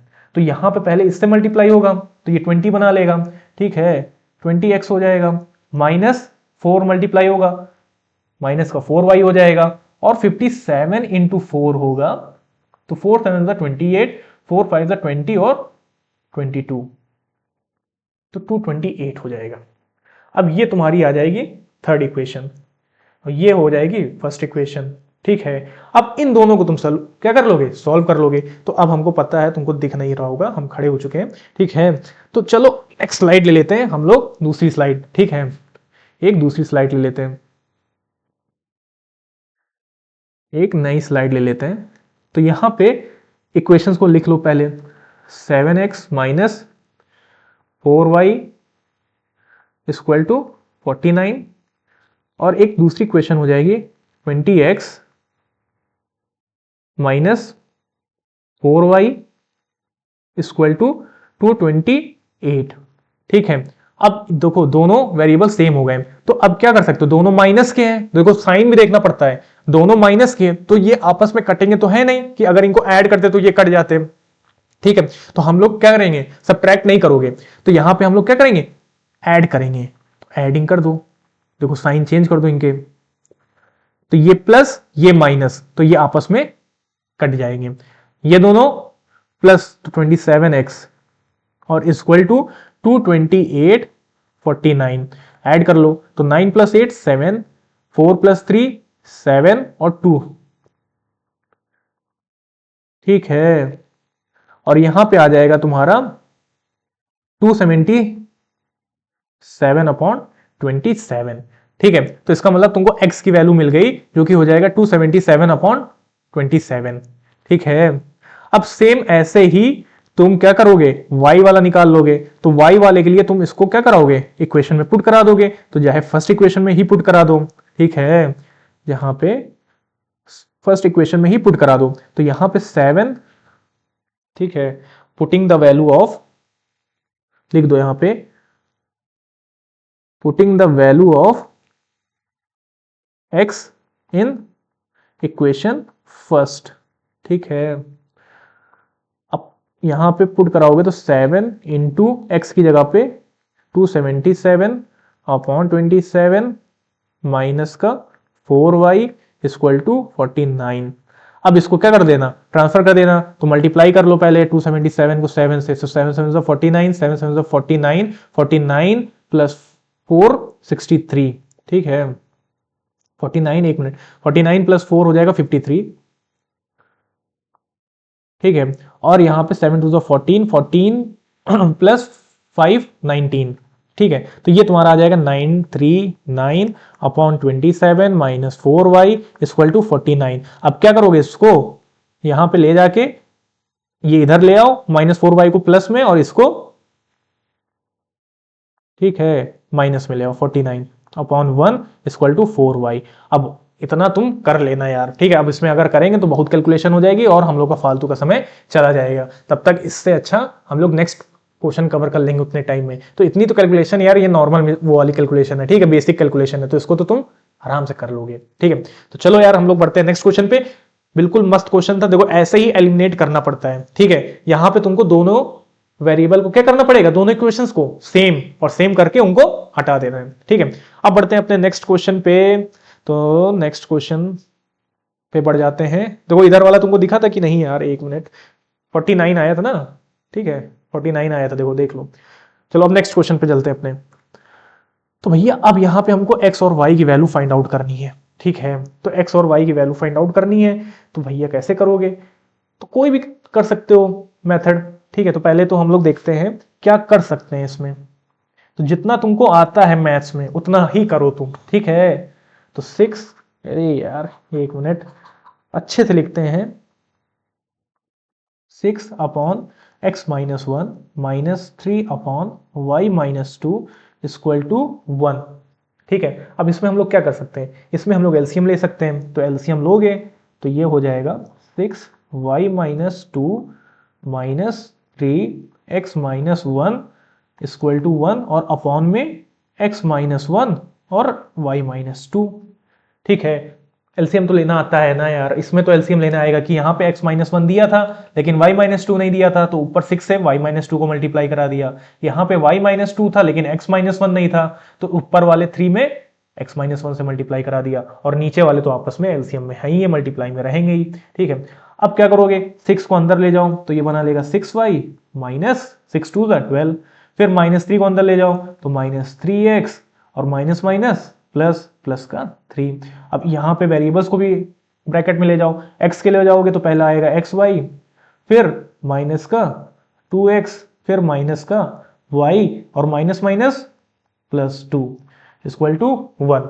अब इधर वाली पूरी इक्वेशन को इधर शिफ्ट कर दो, 1 से मल्टीप्लाई करा दो, तो 6y माइनस 12 माइनस 3x, ठीक है। एक काम करो यहीं पे इसको भी सोल्यूशन कर दो, देखो ये तुम्हारा, ठीक है, ये माइनस 12 है और ये प्लस 3 है, तो जब इसको करोगे माइनस प्लस तो कितना आ जाएगा, माइनस का कितना आएगा, माइनस का 8, ठीक है 8 आएगा, 9 प्लस 3 9 आएगा, ठीक है 9 आएगा। तो यहां पे हो जाएगा 6y माइनस 3x, अरे यार अब इसी से लिख दे, चलो इसी से लिख लेते हैं, 6y फिर हो जाएगा माइनस 9 और माइनस का 3x अपॉन, अपॉन में लेना नहीं है हमको क्योंकि ये इधर मल्टीप्लाई में हो जाएगा, तो ये चला जाएगा इधर मल्टीप्लाई में, ठीक है। और यार एक गड़बड़ हो गई है, गड़बड़ ये है कि अगर ऐसे करोगे तो तुम्हारा आ जाएगा, ऐसे भी आ जाएगा, ठीक है। लेकिन यार अगर दूसरे मेथड से करते जो बहुत सिंपल हो जाता, ठीक है, तो थोड़ा तुमको टाइम भी कम लगेगा और तुमको जल्दी समझ में आ जाएगा। ये तुमको मैंने इसलिए करके दिखाया कि तुम ऐसे भी कर सकते थे कि एलसीएम भी ले सकते थे, लेकिन एलसीएम लेने से बताया तुम्हारा बहुत बड़ा मेथड पड़ जाएगा। अब इसमें भी तुम एलसीएम लोगे फिर एक्स वाई की वैल्यू निकालोगे तो ऐसा तुम्हारा बहुत लंबा हो जाएगा। एक तुमको शॉर्टकट मेथड बताते हैं इस सोल्यूशन का, बिल्कुल छोटा सोल्यूशन है, ऐसे भी आ जाएगा तुम्हारा, कोई दिक्कत नहीं है, लेकिन समय ज्यादा लेगा। तो तुमको हम एक शॉर्टकट मेथड बताते हैं, बहुत छोटा सा मेथड है, ठीक है। अभी अभी मुझे दिमाग में याद आया क्योंकि मैं तो यही अभी कर लेता तुम्हारे सामने, एलसीएम ही वाला मेथड करता, लेकिन अभी मेरे दिमाग में स्ट्राइक किया कि यार एक छोटा सा मेथड है तो उसको क्यों नहीं बताना यार, उसको बताओ, क्यों फालतू इतना टाइम तुम्हारा हम क्या करेंगे, कंज्यूम करेंगे, और तुमको भी समय लग जाएगा इसको करने में, और तुम्हारा कहीं ना कहीं दूसरा क्वेश्चन भी हो सकता था उतने समय में। तो देखो एक काम करो, देखो यहां पे दोनों इक्वेशन में जो नीचे डिनोमिनेटर है x-1 और यहां पर भी x-1 है, यहां पे भी y-2 है, यहां पर भी y-2 है। तो भैया ये बताओ कि दोनों कोफिशिएंट मतलब दोनों इक्वेशंस के जो x और y वाले कोफिशिएंट हैं उनकी वैल्यू क्या है, सेम है। बोलोगे अरे सर जी ये क्या बात बोली, तो इसको क्या 6 इंटू 1/x-1 नहीं लिखा जा सकता, -3 इंटू 1/y-2 नहीं लिखा जा सकता, लिखा जा सकता है ना, लिखा जा सकता है ना। तो यहां पे हम लोग क्या कर ले, ठीक है एक काम करो, अब इसी तरह इसमें देख लो कि इसको भी 5 इंटू x-1 नहीं लिखा जा सकता क्या, 1 इंटू y-2 नहीं लिखा जा सकता क्या, लिखा जा सकता है ना, लिखा जा सकता है ना। तो इसका मतलब देखो यहां पर भी 1/x-1, यहां पर भी 1/x-1, यहां पर भी y-2, यहां पर भी 1/y-2। तो एक काम करते हैं, हम लेट कर लेते हैं सिंपल एक वेरिएबल में, क्योंकि ऐसे लोगे तो क्या हो जाएगा, दो यहां पे तुम्हारी इक्वेशन एक्सप्रेशंस में आ रहे हैं, तो सिंगल एक्सप्रेशन में इसको हम लोग लेट कर लेते हैं वेरिएबल में। तो इसको मान लेते हैं late a equal to 1/x-1 और b को हम लोग मान लेते हैं 1/y-2। ठीक है, अब तुमको करना क्या है, जहां पे 1/x-1 दिया गया था वहां पे तुमको a लिख देना है, माइनस जहां पे 1/y-2 दिया गया है वहां पे b लिख देना है, इक्वल टू 1। ये आ जाएगा तुम्हारा फर्स्ट इक्वेशन। सेम ऐसे यहां पर भी करना है, 1/x-1 की जगह पे a प्लस 1/y-2 की जगह पे b, तो ये b ही रहेगा क्योंकि 1 से मल्टीप्लाई होगा तो b ही रहेगा, और ये 2, और ये हो जाएगी सेकेंड इक्वेशन, हो जाएगी, हो जाएगी। ठीक है, दिख रहा है ना। तो अब तुमको करना क्या है, अब तुमको देखो सिंपल हो गया कि नहीं, अब तुम आराम से इसको कैलकुलेट कर सकते हो। तो तुमको जो वो एलसीएम लेना पड़ रहा था, फिर उसके बाद तुम निकालते, फिर वैल्यू पुट करते, तो वो तुमको झंझट खत्म हो। ठीक है, तो अब सिंपल हो गया हमारा एक्सप्रेशन। तो अब एक काम कर लो, इनको 6a minus 3b equal to 1 लिख लो, और यहां 5a plus b equal to 2 लिख लो। अब क्या करोगे, तो अब यहां पे देखो -3b दिया है और यहां पे b दिया है, तो अगर हम लोग क्या कर दें, b में 3 से मल्टीप्लाई कर दें, तो दोनों हमारे वेरिएबल सेम हो जाएंगे। यहां भी -3b हो जाएगा, यहां पे +3b हो जाएगा, लेकिन हमारा जो कोफिशिएंट है वो तो सेम हो जाएगा। ठीक है, माइनस भले ना, साइन भले ना वो हो, लेकिन हमारा कोफिशिएंट सेम हो जाएगा। तो यहां पे मल्टीप्लाई बाई 3 कर देंगे, मल्टीप्लाई बाई 3। क्लियर, आ जाओ भाई साहब नेक्स्ट उस पे स्लाइड पे, क्योंकि अब उधर नहीं दिखाई देगा तुमको। ठीक है, तो यहां पे हम लिख लेते हैं फिर से 6a, ठीक है, -3b इक्वल टू 1, और यहां पे आया था 5a plus b equal to 2, और इसको करा देना है मल्टीप्लाई 3 से। तो 3 से मल्टीप्लाई कराओगे तो ये बना लेगा, ठीक है, 15a, फिर 3b बना लेगा, और 3 टू द 6 बना लेगा। इसको मान लो थर्ड इक्वेशन, ये फर्स्ट इक्वेशन, और ये सेकेंड इक्वेशन। अब तुमको फर्स्ट और थर्ड इक्वेशन को ले लेना है आपस में। ठीक है, तो अब हो जाएगा 6a minus 3b equal to 1 और 15a plus 3b equal to 6। अब दोनों इक्वेशन को अगर हम लोग ऐड करा दें, देखो ये तो वैसे भी एग्जैक्ट प्लस माइनस हो ही रहा है अपने आप से, तो हमको कुछ करने की जरूरत नहीं, हमको बस ऐड करा देना है, हमको कोई साइन चेंज करने की जरूरत नहीं। तो ऐड करा दो, तो ये तो ऐड कराओगे तो 15 प्लस 6 कितना बना लेगा, 21, और ये प्लस माइनस माइनस है तो ये आपस में क्या हो जाएंगे, कट जाएंगे, और ये हो जाएगा इक्वल टू में 6 + 1 7। अब a को ले जाओ नीचे, 21, 7 बन जा 7, 7 3 जा 21, तो a की वैल्यू आ जाएगी 1/3। ठीक है, a की वैल्यू आ जाएगी 1/3। अब इसी तरह b का निकालना है, तो b की निकालनी तो इसमें पुट करा दो। ठीक है, किसी भी इक्वेशन में पुट करा दो, तो तुम पुट करा दोगे यहां पे, ठीक है, पहली वाली इक्वेशन में, तो putting value of A in equation first. ठीक है, इसको लाइन बना दो, यहां पे एक लाइन ड्रॉ कर दो तो क्लियर समझ में आएगा। ठीक है, अब यहां पे हमको 6a, तो a देखो यहां पे a दिया है ना, a, तो a की जगह पे 1/3 माइनस 3b इक्वल टू 1। अब 3 मतलब 3 2 6, तो ये बना लेगा 2 माइनस 3b इक्वल टू 1। अब माइनस 3 को इधर ले जाओ, 1 को इधर ले आओ, तो 2 माइनस 1 और ये इधर आ जाएगा 3b, 2 में से 1 जाएगा 1 इक्वल टू 3b, और यहाँ पे 3 मल्टीप्लाई में b के साथ इधर आ जाएगा डिवाइड में, तो हो जाएगा 1/3। तो b की वैल्यू आ गई 1/3, a की वैल्यू आ गई 1/3। अब क्या कर सकते हो, तो अब सर जी हमने जो लेट किया था यहाँ पे a है, ठीक है, तो a को हमने लेट किया था 1/x-1, ठीक है, यही किए थे ना, ठीक है, हाँ ठीक है। अब a की जगह पे क्या रख दोगे 1/3, यहाँ पे क्या रख दोगे 1/3 इक्वल टू 1/x-1। अब करा दो इनको क्रॉस मल्टीप्लाई, तो हो जाएगा x-1 इक्वल टू 3, और x इक्वल टू ये माइनस का इधर चला जाएगा प्लस में, तो हो जाएगा 4, तो x की वैल्यू आ जाएगी 4। अब सेम ऐसे तुम क्या करोगे, b को भी करोगे, तो b को हमने क्या लेट किया था 1/y-2, तो b को तुमने लेट किया था 1/y-2, तो b की वैल्यू आई है 1/3, 1/y-2 क्रॉस मल्टीप्लाई, तो ये क्रॉस मल्टीप्लाई जब कराओगे, ठीक है, इसको तो इधर खींच दो यार, लाइन सीधी नहीं हो जाती, ठीक है, बहुत दिक्कत होती लाइन में। तो यार तुमको दिख रहा है, एक मिनट देख लें, एक मिनट देख लें, थोड़ी सी स्पेस है, थोड़ी सी स्पेस है, ठीक है। तो यहाँ पे ये हो जाएगा y-2 और ये हो जाएगा 3, और इधर तुम्हारा -2 प्लस में आ जाएगा, तो 3 + 2 हो जाएगा 5, और y की वैल्यू आ गई तुम्हारी 5, तो x की वैल्यू तुम्हारी आ गई 4 और y की वैल्यू आ गई 5, और यहीं से तुमको आंसर मिल गया। आ गया समझ में? अगर अभी वो वाले मेथड से करते तो बहुत लंबा हो जाता, छोटे से मेथड से किया, आसानी से आ गया। ठीक है, अब चलते हैं नेक्स्ट क्वेश्चन पे भाई साहब अपने।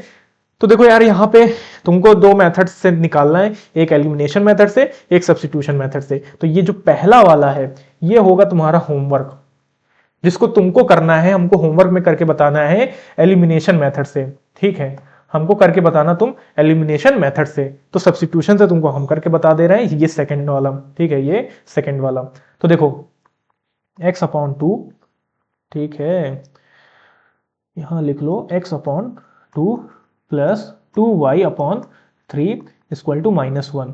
तो पहले इसको ही सॉल्व कर लेते हैं। तो यहाँ पे क्या कर सकते हो, एलसीएम ले सकते हो, तो 2 और 3 का एलसीएम 6, 2 में 3 से मल्टीप्लाई, ऊपर भी 3 से, तो ये बना लेगा 3x। ठीक है, थोड़ा यार हाउस पॉच ना हो, ठीक है, तो ये हो जाएगा 3x, 3 में 2 से मल्टीप्लाई, ऊपर भी 2 से मल्टीप्लाई, तो बना लेगा प्लस का 4y, प्लस का 4y, ठीक है, अपॉन में 3 2 6 इक्वल टू 1, इधर आ जाएगा, तो ये हो जाएगा 3x plus 4y equal to 6, ये हो जाएगी फर्स्ट इक्वेशन। अब इसी तरह इसको भी कर लो, तो यहां पे, ठीक है, दूसरा कलर ले लो, यहां पे x minus y minus 3 equal to 3 दिया है, x के नीचे 1 लगा लो, एलसीएम लोगे 3 आएगा, 1 में 3 से मल्टीप्लाई, ऊपर भी 3 से, तो ये 3x minus y equal to 3। अब ये 3 को इधर ले जाओगे तो मल्टीप्लाई में हो जाएगा, तो 3x minus y equal to 9 equal to हो जाएगा सेकेंड इक्वेशन। मिल गई तुमको दो इक्वेशन। अब तुमको सब्स्टिट्यूशन मेथड अगर करना है, तो यहां पे जो ये सेकेंड इक्वेशन है 3x minus y equal to 9, तो y को इधर ले आओ और प्लस 9 को इधर ले आओ, तो हो जाएगा 3x minus 9 equal to Y, तो तुमको y की वैल्यू मिल गई। अब इसी y की वैल्यू को पटक दोगे ये वाली इक्वेशन में, इसी के y वाले वेरिएबल, ठीक है, में, तो अब यहां पे कर दो, एक लाइन ड्रॉ कर दो यार, फिर तुमको नहीं दिखेगा, है ना, तो इससे अच्छा दूसरी स्लाइड में ले लिया जाए, क्योंकि थोड़ी सी जगह बची है। चलो अच्छा यहीं पे देख लो, थोड़ी सी जगह बची है, ठीक है, देखो यहाँ पे, तो यहाँ पे अब 3 into x plus 4y, Y ये देखो, ये जो y दिया है यहाँ पे हम लोग इसको पुट कराएंगे, 3x minus 9 equal to 6, 3x ये अंदर चला जाएगा, 4 इंटू 3 12x माइनस 4 9 36, और ये 6 ये इधर आ जाएगा, देखो दिख रहा है कि नहीं दिख रहा है, हाँ अभी थोड़ा सा दिख रहा है तुमको, फिर 3x और 3x प्लस 12x बना लेगा 15x, और ये उधर चला जाएगा प्लस में माइनस 36, तो 6 से प्लस हो जाएगा, और प्लस हो जाएगा तो बना लेगा कितना 42, कितना बना लेगा 42, और यहां पे 42 बना लेगा, तो अब ये मल्टीप्लाई में है जो, इसको थोड़ा सा इधर ले आते हैं थोड़ा सा, तो ये जो मल्टीप्लाई में x के साथ वो आ जाएगा डिवाइड में, तो हो जाएगा 42 अपॉन 15 आ जाएगा। अब इसको सिंप्लीफाई कर लो, तो 3 1 3 और ये हो जाएगा 3 4 12, 3 5 15, तो x की वैल्यू आ गई 14/5। अब x की वैल्यू आ गई है, तो इस वाली इक्वेशन में, फर्स्ट वाली इक्वेशन में क्या करा देना, पुट करा देना, ठीक है। जो यहाँ पे फर्स्ट वाली इक्वेशन आई थी अपनी, ये ठीक है, ये वाली इक्वेशन में पुट करा देना, तुमको क्या मिल जाएगा, y की वैल्यू मिल जाएगी। तो ये y वाली वैल्यू तुम निकाल लेना, आई होप निकाल ले जाओगे, अब तो बस पुट कराना है, पुट करा के निकाल लेना है, ठीक है। अब आते हैं अपने नेक्स्ट टाइप वाले क्वेश्चन में, जो कि बढ़िया क्वेश्चन है। ऐसा टाइप वाला जब क्वेश्चन है तो इसके लिए अलग मेथड है, इसके लिए तुमको एलिमिनेशन और सब्स्टिट्यूशन लगाना नहीं पड़ेगा, ठीक है। यहां पे तुम बिल्कुल सिंपल वे में कर सकते हो।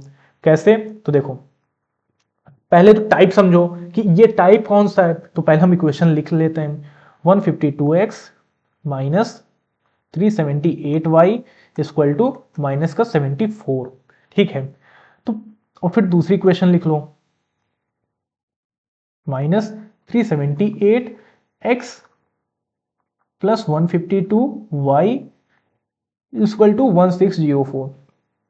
ये टाइप है जहां पे जो तुम्हारे x और y के कोफिशिएंट होते हैं उनकी वैल्यूज एक दूसरे इक्वेशन में इंटरचेंज हो जाती हैं। इंटरचेंज देखो, यहां पे x की वैल्यू 152, तो दूसरे वाले इक्वेशन में जो दूसरा वेरिएबल है y वाला, उसमें आ जाएगा 152।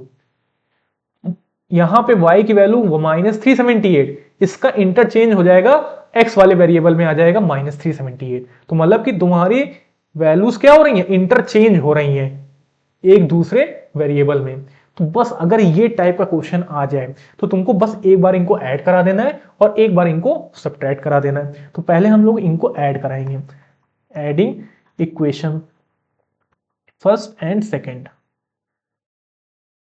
ठीक है। तो यहां पे देखो ऐड कराओगे तो देखो यहीं पे कर लेते हैं, ये प्लस का साइन, ये प्लस का साइन, ये प्लस का साइन, तो यहां पे माइनस 378 में से 152 जाएगा, यहां पे कर लो, तो 8 में से 2 जाएगा 6, 7 में से 5 जाएगा 2, 3 में से 2 जाएगा और 3 में से 1 जाएगा 2, तो हो जाएगा 226x, लेकिन साइन कौन सा, प्लस का ही, ठीक है। अब ये वाला साइन भूल जाओ।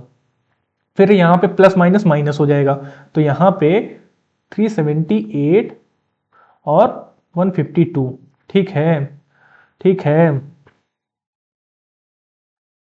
यहां पे 8 में से 2 जाएगा 6, 7 में से 5 जाएगा 2 और 3 में से 1 जाएगा 4, ठीक है। यहां पे एक मिनट ऐड कराने लगे, सॉरी ऐड नहीं, माइनस कराना है ना, माइनस साइन लगाए, तो 8 में से 2 जाएगा 6, 7 में से 5 जाएगा 2 और 3 में से 1 जाएगा 2, तो equal to, oh sorry plus, ठीक है, आ जाएगा तुम्हारा 226y। और सेम ऐसे यहां पर भी कराओगे तो ये हो जाएगा प्लस माइनस माइनस, तो 604 में से 74, तो 7 में से 7, 4 में से 4 गया 0 और यहाँ पे 10 में से 7 गया 3 और यहाँ पे 5 हो जाएगा 530। अब तुमको बस क्या करा देना, यहाँ से 226 को कॉमन ले लेना है, तो जब 226 कॉमन ले लोगे तो बचेगा x plus y equal to 530, और ये 226 जो है ये इधर आ जाएगा डिवाइड में 530 से, ठीक है। अब इसको क्या कर लोगे, काट लोगे, तो ये तुमको दे देगा फर्स्ट इक्वेशन। सेम जब तुम सब्ट्रैक्ट करोगे, ठीक है, जब सेम तुम सब्ट्रैक्ट करोगे तो देखो यहां पे सब्ट्रैक्शन वाला बता देना है तुमको, तो यहां पे जब सब्ट्रैक्ट करोगे तो अब ये दोनों जो प्लस के साइन थे ये माइनस के हो जाएंगे, तो ये माइनस का, ये माइनस का, ये माइनस का, तो यहां पे subtracting subtracting equation first and second, तो यहाँ पे ये माइनस ये प्लस, तो माइनस प्लस माइनस, ठीक है। तो यहाँ पे 378 और 152, 8 में से 2 जाएगा 6, 7 में से 5 जाएगा 2 और 3 में से 1 जाएगा 2, तो 226 यहाँ पे भी आ जाएगा x। फिर ये माइनस माइनस प्लस, ठीक है, तो माइनस माइनस प्लस हो जाएगा, तो ये 378 152, 8 में से 2 जाएगा 6, ठीक है।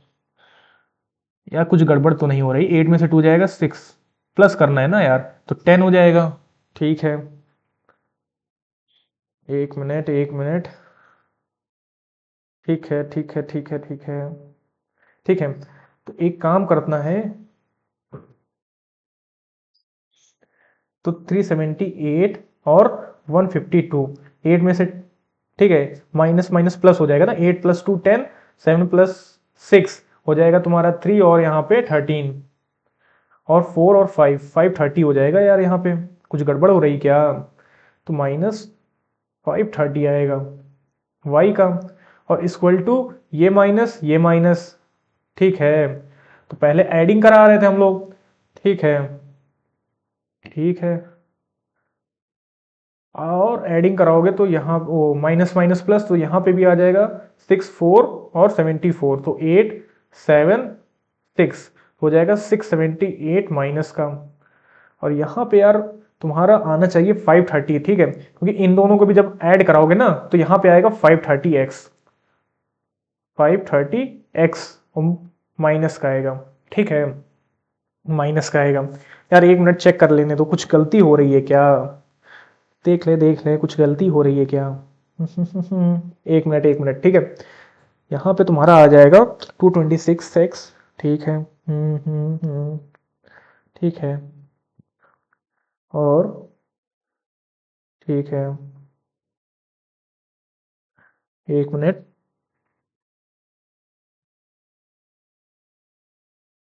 माइनस, ठीक है,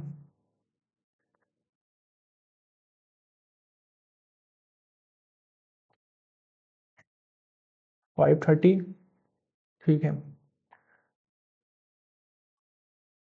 तो यार इसमें क्या हो सकता है, क्या हो सकता है, क्या हो सकता है, कुछ गलती हो गई है यार, कुछ गलती हो रही है। तो एक काम करते हैं यार, देखो मेथड यही लगेगा, लेकिन शायद हम लोग कंफ्यूज हो रहे हैं प्लस और माइनस करने में, तो देखो ऐसी कंफ्यूजन आए ना, तो एक काम करो, इस एडिशन से अच्छा है कि दूसरे टाइप वाले एडिशन से करो। कैसे मतलब सर जी, ये क्या मतलब, तो देखो बता रहे हैं, क्योंकि इससे पता क्या आ रही है, कंफ्यूजन आ रही है, तो यहाँ पे हम लोग का जो आंसर है वो करेक्ट नहीं आ रहा है। तो देखो एडिंग हमने क्या बोला था, फर्स्ट और सेकंड इक्वेशन, तो पहले हमको क्या करानी है, दोनों इक्वेशन को ऐड ही कराना है, लेकिन अब इस मेथड से नहीं कराएंगे, ठीक है, यहाँ पे हॉरिजेंटल वाले मेथड से क्या होगा, किया जाएगा। देखो तो यहाँ पे 152x माइनस 378y, ठीक है, ऐड करने के लिए बोला है तो बीच में प्लस साइन लगा दो, ठीक है, हॉरिजेंटल वाले मेथड से करो। तो फिर उसके बाद ये वाला ले लो, तो माइनस 378x प्लस 152y, इसको कर लो, और फिर इन दोनों को ऐड करा दो, ठीक है, तो माइनस 74 प्लस माइनस 604, ये माइनस माइनस भूल जाओ, ठीक है, क्योंकि इससे क्या हो रहा है, कंफ्यूजन हो रहा है और हम लोग को पता नहीं चलेगा आंसर क्लियर कि माइनस में आ रहा है कि प्लस में। अच्छा यार ये वाला तुमको दिख नहीं रहा है, एक मिनट, ठीक है, तो इसको हम थोड़ा ऐसे ऊपर लिखे दे रहे हैं कि यहाँ पे -74 और प्लस का -604, ठीक है, हॉरिजेंटल मेथड से करना है यार, उससे बहुत कंफ्यूजन हो रही है।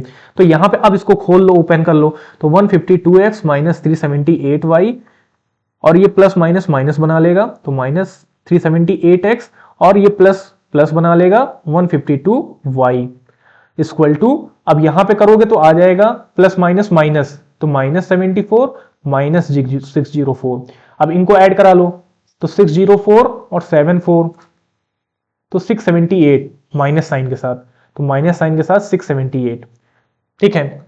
अब यहां पे क्या करोगे, ये 152y, यहां पे माइनस 378y, तो प्लस माइनस माइनस, तो हो जाएगा 378y और 152y, तो 8 में से 2 जाएगा 6, 7 में से 5 जाएगा 2, 3 में से 1 जाएगा 2, तो ये हो जाएगा 220y। अब साइन कौन सा लगाओगे, देखो यहां पे साइन पता चल जाता है क्लियरली कि कौन सा लगेगा, वहां पे कंफ्यूजन हो रही थी साइन लगाने में, इसीलिए हम लोग का आंसर गलत आ रहा था, मतलब लग रहा था कि क्वेश्चन गलत है। तो देखो यहां पे ग्रेटर नंबर का हम लोग देखते हैं साइन, तो यहां पे ग्रेटर कौन सा है 378, उसके आगे माइनस का साइन, तो यहां पे माइनस का साइन y के आगे। अब सेम ऐसे ही x वाले के लिए करोगे, तो ये 152x, ये माइनस 378x, तो इसको भी जब माइनस कराओगे तो सेम वही वैल्यू आएगी 226, 226, लेकिन किस साइन के साथ, माइनस साइन के साथ। यहां पर भी 378 ग्रेटर है, ठीक है, यहां पे 226y लिखने हो है ना, 226y, 226y equal to minus 678, ठीक है। अब इतना तुमको समझ में आ गया, तो अब क्या करोगे, अब यहां से माइनस साइन कॉमन ले लो, क्या कर लोगे, माइनस साइन कॉमन कर लो, यहां से देखो ये भी माइनस में, ये भी माइनस में, तो माइनस और क्या कॉमन ले सकते हैं, 226 कॉमन ले सकते हैं, तो माइनस 226 को कॉमन ले लो। तो जब माइनस के साथ 226 कॉमन ले लोगे तो अंदर आ जाएगा प्लस का x, और यहां पर भी माइनस का y था तो ये भी हो जाएगा प्लस का y, इक्वल टू माइनस का 678, ठीक है। अब तुमको समझ में आ रहा होगा इस वाले हॉरिजेंटल वाले एडिशन से। अब ये माइनस 226 इधर चला जाएगा डिवाइड में, तो माइनस 678 और माइनस का 226, अब इसको काट दो। अब ये जो 226 है जब इसको काटोगे तो ये 226, ये हमको लगता है 3 टाइम्स होगा, 3 6 18, 3 2 6 और 1 7, और 3 2 6, 3 टाइम आएगा, ठीक है। तो इसका मतलब तुम्हारा पूरा 678 226 से 3 टाइम्स में कट जाएगा, तो तुमको एक इक्वेशन मिल जाएगी x plus y equal to 3, जो कि हो जाएगी फर्स्ट इक्वेशन। तो ये अब सही क्लियर हो रहा है, ठीक है। अब हम लोग चाहते हैं नेक्स्ट स्लाइड पे, और अब करते हैं माइनस, जैसे हम लोग ने यहां पे ऐड किया था, अब माइनस कर लेते हैं हॉरिजेंटल मेथड से ही, तो ठीक है, सब्ट्रैक्शन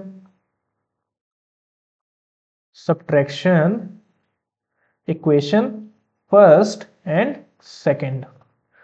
अब हम लोग सब्ट्रैक्शन करेंगे, तो एक काम करते हैं, पहले इसको ले लो, पहले वाली इक्वेशन को पहले लिख लो, तो यहां पे 152x minus 378y, 8y bracket में कर लो इसको, फिर कौन सा साइन लगाओगे, माइनस का, तो माइनस का साइन, फिर उसके बाद दूसरी इक्वेशन को लिख लो, माइनस 378x, ठीक है, और प्लस का 152y इक्वल टू, अब आ जाएगा तुम्हारा यहां पे माइनस 604, एक मिनट, यहां पे आएगा माइनस 74 पहले, ठीक है, पहले माइनस 74, फिर माइनस कर रहे हैं तो माइनस का साइन, ब्रैकेट लगा लो, देखो ये ब्रैकेट लगा के करोगे तभी तुमको अच्छे से समझ में आएगा, और फिर दूसरे वाले का कांस्टेंट टर्म माइनस 604, ठीक है, माइनस 604, क्योंकि ऐसे साइन में बहुत कंफ्यूजन हो जाएगी, और एक भी साइन अगर तुम्हारा गलत हुआ तो पूरी इक्वेशन गलत हो जाएगी, ठीक है। अब खोल लो ब्रैकेट्स को, तो यहां पे 152x माइनस 378y, ये माइनस साइन अंदर जाएगा तो माइनस माइनस प्लस बना लेगा 378y, और ये माइनस साइन अंदर जाएगा तो माइनस 152y, ये माइनस 74, और ये माइनस माइनस जाएगा तो प्लस का 604 बना लेगा, और 604 में से 74 जाएगा तो 4 में से 4 गया 0, 10 में से 7 गया 3 और 5, तो हो जाएगा 530 प्लस साइन के साथ, क्योंकि यहां प्लस साइन है। अब 152x, और यहां पे एक मिनट यार, सेम वेरिएबल, ये 378x है ना, y लिख दिया मैंने, ठीक है, तो ये 152x और यहां पे प्लस 378y, ठीक है, 378x, तो इनको ऐड कर लो, तो 378 और 152 तो बना लेगा 9 10, 7 प्लस 6 बना लेगा तुम्हारा 13, और 4 और 5 530, तो ये हो जाएगा 530x, क्लियर। अब सेम ऐसे इसको करोगे तो ये माइनस का y और यहां पे माइनस 152y, इनको भी जब ऐड कराओगे तो तुम्हारा यही आएगा, क्योंकि माइनस माइनस प्लस होता है, लेकिन साइन कौन सा लगेगा, ग्रेटर नंबर का, और ग्रेटर 378 दिया है जिसके आगे माइनस का साइन है, तो माइनस 530y, ठीक है, इक्वल टू, अब यहां पे 530 आया था, ठीक है। अब कॉमन ले लो 530, तो 530 जब कॉमन ले लोगे तो यहां बचेगा x minus y equal to 530, और यहां पे जो मल्टीप्लाई में वो आ जाएगा डिवाइड में, और डिवाइड करोगे तो आ जाएगा 1, जो कि हो जाएगी तुम्हारी सेकंड इक्वेशन। बस तुमको फर्स्ट इक्वेशन मिल गई और सेकंड इक्वेशन मिल गई। अब तुम आराम से निकाल सकते हो, आई होप। ठीक है, तो देखो हम लिख दे रहे हैं, करना तुम्ही को पड़ेगा। ठीक है, अब हमने तुमको पूरा सिंप्लीफाई करके दे दिया है। तो पहली इक्वेशन आई थी x plus y equal to 3, x plus y equal to 3, और दूसरी इक्वेशन आई है x minus y equal to 1। तो कुछ भी नहीं करना, ऐड कर दोगे तो ये कट जाएंगे, ये 2x इक्वल टू 4 हो जाएगा और x इक्वल टू 2 हो जाएगा, तो x की वैल्यू 2 आ जाएगी। अब इसको जाए इसमें पुट करा दो, तो सेकंड इक्वेशन में पुट कराओगे तो x माइनस 2 इक्वल टू 1 हो जाएगा, इधर चला जाएगा प्लस में, तो x की वैल्यू, ठीक है एक मिनट, x की वैल्यू 2 आई है ना, तो हाँ, तो 2 में रखो, यहां पे रखो यार, तो x की वैल्यू 2 हो जाएगी, माइनस वाई इक्वल टू 1, तो ये माइनस वाई इधर चला आएगा और प्लस 1 इधर माइनस में आ जाएगा, तो 2 में से 1 जाएगा 1 और y की वैल्यू 1 आ जाएगी। तो देखो x की वैल्यू 2, y की वैल्यू 1 और कैलकुलेशन कंप्लीट। ठीक है, तो तुमको समझ में आ गया होगा ये टाइप वाला क्वेश्चन। अब चलते हैं यार हम लोग अपने वर्ड प्रॉब्लम्स पे, जो कि बहुत सिंपल है। ठीक है, the large of to supplementary angles, the larger of to supplementary angle exceed the smaller by 18 degree. तो कह रहा है कि दो सप्लीमेंट्री एंगल, तुमको पता होगा 6th 7th 8th में पढ़ के आए हो कि दो सप्लीमेंट्री का जो सम होता है वो कितना होता है, 180 डिग्री होता है। दो एंगल्स जिनका सप्लीमेंट्री एंगल होता है उनको ऐड करने पे कितना आता है, 180 आता है। तो इसका मतलब हम लेट कर लेते हैं, लेट लार्जर डिग्री कि मान लेते हैं लार्जर डिग्री x होगी, स्मॉलर डिग्री y होगी, जिनको ऐड करने पे 180 आ गया। ठीक है, y होगी। तो अब बोला है कि पहले हमारी एक इक्वेशन क्या बनेगी, कहा है कि द टू सप्लीमेंट्री एंगल्स, तो हमको पता है जो सप्लीमेंट्री एंगल्स का सम होता है उन दोनों डिग्रीज का वो कितना आता है, 180 के इक्वल आता है। तो इसका मतलब स्मॉलर और लार्जर वाली डिग्री को जब ऐड किया गया होगा तो 180 आया होगा। फिर बोल रहा है the larger of to supplementary angles, ठीक है, exceed the smaller by 18 degree. तो दोनों सप्लीमेंट्री एंगल्स में से जो लार्जर डिग्री थी, और लार्जर डिग्री हमने किसको मानी है, x को, वो एक्सीड कर रहा है स्मॉलर से 18 डिग्री ज्यादा। तो इसका मतलब x वाला जो है वो y से कितना ज्यादा है, प्लस 18 ज्यादा है। ये बन जाएगी तुम्हारी सेकेंड इक्वेशन। इसको पहले थोड़ा और सिंप्लीफाई कर लो, तो ये इधर माइनस में आ जाएगा, तो x minus y equal to 18 हो जाएगा, और ये हो जाएगा सेकेंड इक्वेशन। अब इसको तुम कर लोगे सॉल्व। ठीक है, अब इसको तुम कर लोगे, हमको पता है। तो यहां पे x minus y equal to 18 लिख लो, और ऊपर x plus y equal to 180 लिख लो। ठीक है, ये प्लस माइनस माइनस कट जाएगा, 2x इक्वल टू 180 प्लस 18 तो हो जाएगा 198, और इसको सिंप्लीफाई करोगे 198 को 2 से डिवाइड करोगे तो 2 9 ज़ा 18, 2 9 ज़ा 18, तो x आ गया 99 डिग्री। मतलब कि लार्जर डिग्री कितना डिग्री का होगा, 99 डिग्री का होगा। अब स्मॉलर निकालना है तो इसमें पुट करा दो वैल्यू को, तो पुटिंग x वैल्यू। ठीक है, अब यहां पे किस में पुट कराओगे, सेकंड में ही पुट करा दो, तो x की जगह पे 99 लिख लो, माइनस वाई इक्वल टू 18 लिख लो। ये माइनस वाई उधर चला जाएगा प्लस में, और प्लस 18 इधर आ जाएगा माइनस में, तो 99 में से 18 जाएगा, 9 में से 8 1, और 9 में से 1 गया 8, तो 81 वाई आ जाएगा। इसका मतलब जो लार्जर डिग्री होगी वो तुम्हारी होगी 99 डिग्री। ठीक है, यहां लिख भी लो 99 डिग्री, और जो स्मॉलर डिग्री होगी वो होगी 81 डिग्री। कंप्लीट। छोटा क्वेश्चन, बिल्कुल धमाकेदार क्वेश्चन। ठीक है, अब आते हैं नेक्स्ट क्वेश्चन पे। A fraction becomes 9 by 11 if 2 is added to both the numerator and denominator। ठीक है, बोल रहा है एक फ्रैक्शन है वो 9 by 11 बन जाता है जब उसके न्यूमरेटर और डिनोमिनेटर में कितना ऐड किया जाता है, 2। तो हमको फ्रैक्शन तो पता नहीं है, तो हम लेट कर लेते हैं, लेट द न्यूमरेटर, ठीक है, numerator be x and denominator, ठीक है, डिनोमिनेटर भी y।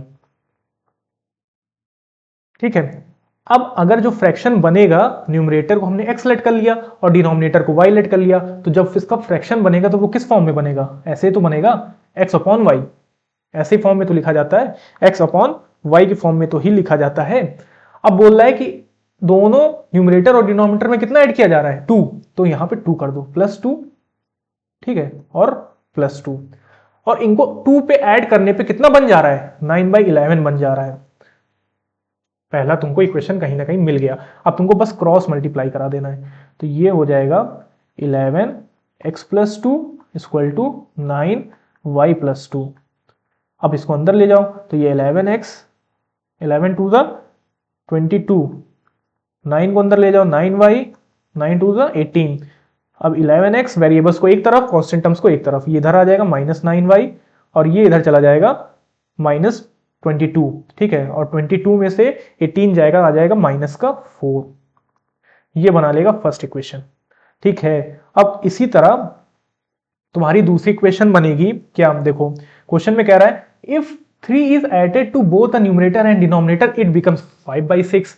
तो अगर 3 ऐड किया जाएगा न्यूमरेटर डिनोमिनेटर में तो 5/6 बन जाएगा फ्रैक्शन। तो बस वहां पे जो 2 ऐड कर रहे थे, अब कितना कर देना है? अब कितना कर देना है? 3 ऐड कर देना है। तो यहां पे x + 3 और y + 3 = 5/6। इसको भी क्या करा दो? क्रॉस मल्टीप्लाई, तो ये 6x + 6 3 18 = 5y + 5 3 15।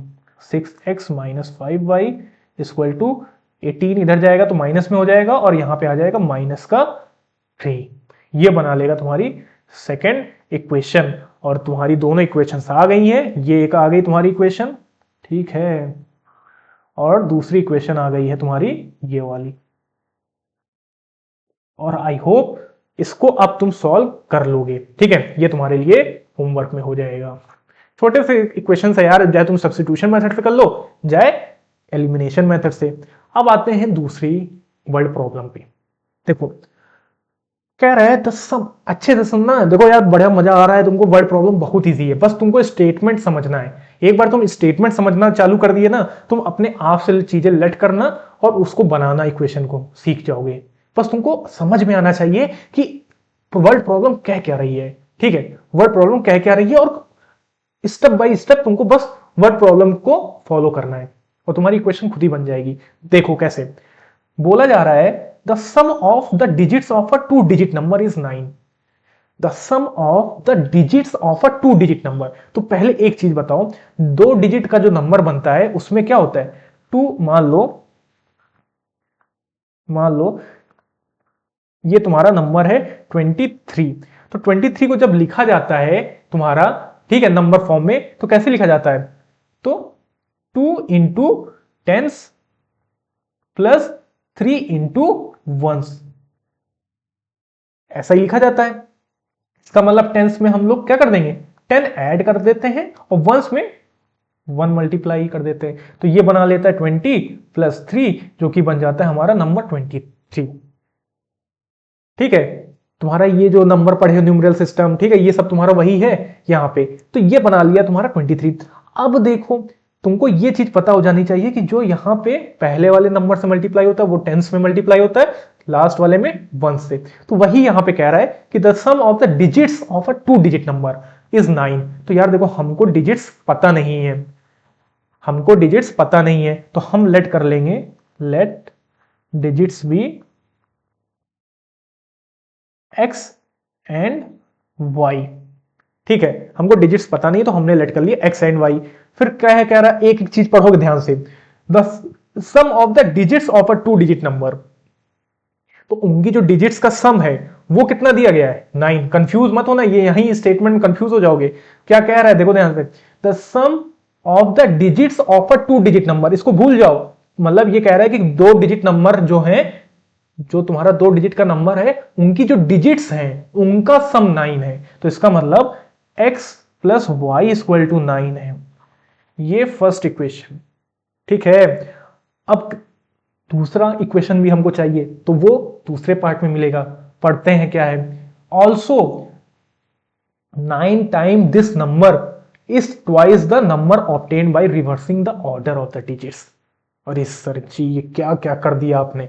तो अब पहले एक नंबर फॉर्म करो। हमको डिजिट्स तो हमने लेट कर ली कि हमारी वो जो टेंस वाली डिजिट है वो x है और वंस डिजिट हमारी y है, ठीक है। इसे यहां पे लिख भी लो, कंफ्यूजन ना हो, कि जो टेंस डिजिट है हमारी वो x है और वंस डिजिट हमारी क्या है, y है, ठीक है। अब बस तुमको करना क्या है, इसका जब नंबर बनाओगे, जब नंबर फॉर्म होता है, नंबर जब बनता है तो ये कैसे बनेगा, 10x प्लस वाई। अभी जैसे मैंने तुमको करके दिखाया था, हमको डिजिट तो नहीं पता, लेकिन जब टेंस वाला लिखोगे, क्योंकि हमने x को टेंस डिजिट का नंबर माना है तो 10 से मल्टीप्लाई होगा, और वंस डिजिट को हमने वन माना है तो यहाँ पे 1 से मल्टीप्लाई, तो नंबर जो बनेगा वो 10x प्लस वाई के फॉर्म में बनेगा। तो जो ये नंबर बनेगा ये 9 टाइम्स है, पहले यहां लिख लो इट इज 9 टाइम्स, तो 9 टाइम्स है, तो ये जो नंबर बना है 10x प्लस वाई, इसको यहां लिख लो 10x प्लस वाई, ठीक है। Also 9 times this number is twice the number, मतलब कि ट्वाइस द नंबर, कुछ और भी नंबर है, number obtained by reversing the order of the digits. तो इन्होंने बोला अगर हम लोग इनकी डिजिट्स के ऑर्डर को रिवर्स कर दें तो मतलब कि y यहां चला आएगा, x यहां आ जाएगा, तो जो न्यू नंबर फॉर्म्ड होगा, न्यू नंबर फॉर्म्ड होगा वो हो जाएगा तुम्हारा, क्योंकि अब रिवर्स हो गई है तो ये जो y वाला वंस में था अब वो टेंस में बन जाएगा, तो 10y हो जाएगा, प्लस जो टेंस वाला वेरिएबल था वो वंस में चला जाएगा तो x हो जाएगा। तो जो न्यू नंबर फॉर्म होगा वो होगा 10y प्लस x। तो इसका मतलब ट्वाइस है तुम्हारा obtained by reversing the order of the digits, तो मतलब कि 10y प्लस x।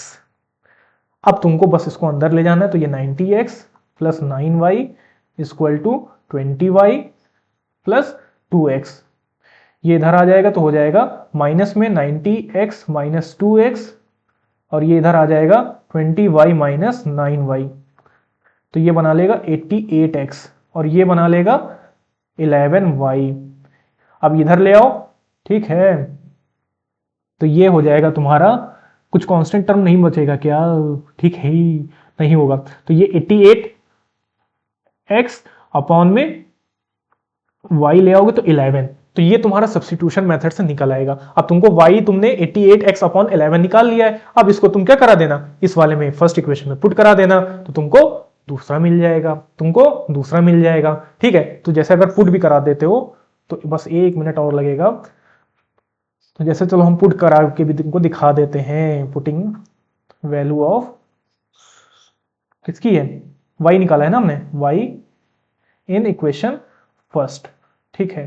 तो इक्वेशन फर्स्ट में क्या दिया गया है, इक्वेशन फर्स्ट क्या थी, अरे यार यहां थी, x plus y equal to 9, ठीक है, तो x plus y equal to 9, और x है कितना हमारा, y कितना है 88x, y हमारा है 88x अपॉन 11 ना, कुछ 11 ही तो है, हाँ, तो इसको जब काटोगे तो ये क्या आ जाएगा, 88, 11 8 जा 88, तो y इक्वल टू 8x आ जाएगा, तो यहाँ x प्लस y की जगह पे x 8x और इक्वल टू 9, तो ये 9x बना लेगा इक्वल टू 9, और ये आ जाएगा 9 में से 9 कट जाएगा, x की वैल्यू कितनी आ जाएगी, 1 आ जाएगी। बस इसी तरह अब तुम x की वैल्यू को पुट करा दोगे तो y की वैल्यू निकल आएगी, समझ में आ गया होगा, ठीक है।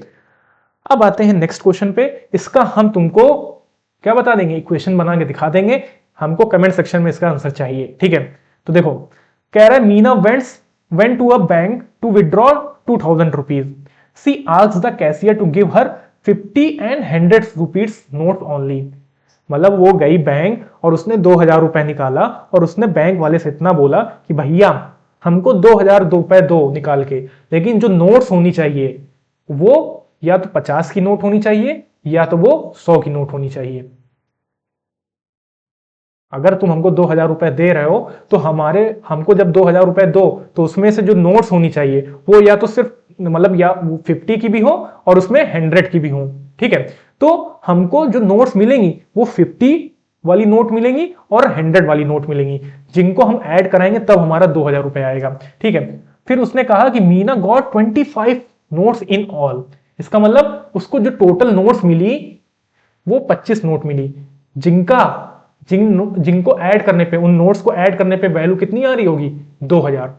तो समझो हमको नोट पता नहीं है, तो मान लो लेट ₹50 नोट को number of notes, late number of note of ₹50। अब देखो हमको तो पता नहीं है कि 50 की नोट उसमें से कितनी होंगी, ठीक है, तो हमने उसको लेट कर लिया x। और फिर सेम ऐसे लेट कर लो, let number of notes of 100 रुपए वाली, तो हमको नहीं पता तो हमने y लेट कर लिया। तो ये आ गया फर्स्ट इक्वेशन, ये आ गया सेकंड इक्वेशन, ठीक है। पहले बोला है कि उसको टोटल नोट्स कितनी मिली, 25, तो इसका मतलब जो number, total number of notes दिया गया है, टोटल नंबर ऑफ नोट्स दिया गया है वो कितना दिया गया है, 25। तो हमने लेट क्या किया, नंबर ऑफ नोट्स x और y, तो इसका मतलब x प्लस वाई मिला के कितना आ रहा होगा, 25 आ रहा होगा, क्योंकि जो टोटल नोट्स हैं वो 25 हैं और हमने 50 वाली नोट को x लेट किया है और 100 वाली को y, तो इन्हीं दोनों को मिला के टोटल नंबर ऑफ नोट्स होंगी। इन्हीं दोनों को मिला के 50 और 100 वाली नोट को मिला के ही टोटल कितनी नोट्स होंगी, 25 नोट्स होंगी। अब आते हैं दूसरी क्वेश्चन के लिए। तो इसमें बोल रहा है कि उसने टोटल कितना रुपए निकाला, 2000 रुपए। तो इसका मतलब total money withdrawn, total money withdrawn, और वो है तुम्हारा 2000 रुपए, ठीक है, 2000 रुपए। अब अगर उसने 2000 रुपए निकाला है, समझो लॉजिक को, तो उसमें से 50 की नंबर ऑफ नोट्स होंगी और 100 वाली नंबर ऑफ नोट्स होंगी। तो इसका मतलब 50 into x plus 100 into y equal to 2000। बोलोगे अरे सर जी हमको समझे में नहीं आया। अरे यार ध्यान से सोचो कि अगर हमको नंबर ऑफ नोट्स पता चल जाए, तो मान लो अगर ये 50 जो 50 वाली नोट होंगी वो 10 नोट होंगी, तो हमने 10 से मल्टीप्लाई कर दिया, प्लस हम एक एग्जांपल ले रहे हैं, और जो 100 वाली नोट है वो मान लो 10 होंगी, तो 10 से मल्टीप्लाई कर दिया, तो यहाँ पे 500 आ गया और यहाँ पे 1000 आ गया। तो टोटल मनी उसने फिर कितना विड्रॉन किया, 1500 रुपए, ठीक है, 1500 रुपए। अगर मान लो किया होता तो उसमें टोटल नोट्स 10 होती और 50 वाली और 100 वाली भी 10 होती। तो इसलिए हमको अभी तो नंबर तो नहीं पता है ना उन नोट्स का कि वो कितने नंबर में है, 50 वाली कितनी वाली नोट है और 100 की कितनी नोट है। तो हमने इसीलिए उनकी वैल्यू को मल्टीप्लाई करा दिया नंबर ऑफ नोट से। तो 50 इंटू एक्स और 100 इंटू वाई, मतलब कि 100 रुपए वाली वाई वाली नोट से नंबर ऑफ नोट से मल्टीप्लाई और 50 इंटू एक्स, और इन दोनों का जब ऐड करोगे तो वैल्यू कितनी आ रही होगी, 2000 रुपए, और ये बना लेगा सेकेंड इक्वेशन। बस सिंपल। अब तुम यहां से चाहे सब्स्टिट्यूशन मेथड लगा दो, चाहे क्या लगा दो, एलिमिनेशन मेथड। तो देखो यार यहां से अगर तुम बताए क्या कर लो, कॉमन ले लो। तो मान लो अगर तुम कॉमन लेते हो 5, तो यहां पे 5 ही कॉमन लोगे, तो 5 बन जा 5 0, फिर ये 10 हो जाएगा, ठीक है, 5 टू 10 हो जाएगा, और ये हो जाएगा 5 4 20, और सिंप्लीफाई करोगे तो 5 2 10, ठीक है, 5 2 10, फिर ये 5 4 20, 5 8 40, और सिंप्लीफाई करोगे 2 2 4 और 2 4 8, तो ये आएगा x plus 2y equal to 40। ये तुम्हारी सिंप्लीफाई होके आ जाएगा। अब तुम यार दोनों इक्वेशंस में जो भी करना चाहो, जो भी मेथड लगाना चाहो वो कर लेना। हम यहाँ पे इक्वेशन लिख दे रहे हैं तुमको, x plus y equal to 25 और x plus 2y equal to 40। एक तो बताए मेरा मन कर जाता है यार, जब ये छोटी छोटी क्वेश्चन देखते हैं ना तो मन कर जाता है कि लगा ही दो। तो यार ये लो लगा देते हैं यार, ये x कट जाएगा, ठीक है, y तो हो जाएगा माइनस वाई, और इसमें जब माइनस करोगे 40 में से 25, तो 5 4 में से 2 जाएगा, कितना हो जाएगा, 4 में से 2 जाएगा 25, नहीं 3 में से 2 जाएगा 1, 3 में से 2 जाएगा 1 ना, क्योंकि कैरी गया था, तो माइनस 15, और माइनस से माइनस कट जाएगा तो y इक्वल टू आ जाएगा 15। एक मिनट तुमको दिख रहा है कि नहीं, ये देखो y से y कट गया, तुम्हारा आ जाएगा 15, ठीक है, 15 आ जाएगा तुम्हारा y। तो अब तुमको पता चल गया कि सर जी हमको y हमने किसको लेट किया था, 100 रुपए वाली नोट को, तो इसका मतलब वो नंबर ऑफ नोट्स में कितनी होंगी, 15 नोटें होंगी। 100 वाली नोट कितनी होंगी, 15 नोटें होंगी। इसी तरह तुम x वाली निकाल लेना, ठीक है। तो आई होप यार मजा आई होगी इस सेशन में, इस वीडियो में तुमको पूरा मजा आया होगा। छोटे से बड़े क्वेश्चन सारे लिए गए कि तुमको सारे कॉन्सेप्ट्स क्लियर हो जाए इस चैप्टर के, ठीक है, हमने पहले जाना कि कैसे लीनियर इक्वेशन को निकालते हैं, कैसे चेक करते हैं कि वो कंसिस्टेंट सॉल्यूशंस देंगी, कि पैरेलल वाले सॉल्यूशंस देंगी, कि कोइंसिडेंस वाले सॉल्यूशन देंगी, कि यूनिक सॉल्यूशन देंगी, कि इंटरसेक्टिंग लाइन फॉर्म करेंगी। ठीक है, ये सब चीजें हमने सीखा और बाद में हमने उनको निकालने का मेथड सीखा, सब्स्टिट्यूशन से भी, एलिमिनेशन से भी, और उसके बाद हमने वर्ड प्रॉब्लम सीखा। तो आई होप तुमको ये सेशन पसंद आया होगा। अगर पसंद आया करे तो फिर जैसे हमने बोला है कि सब्सक्राइब कर दिया करो और लाइक शेयर किया करो।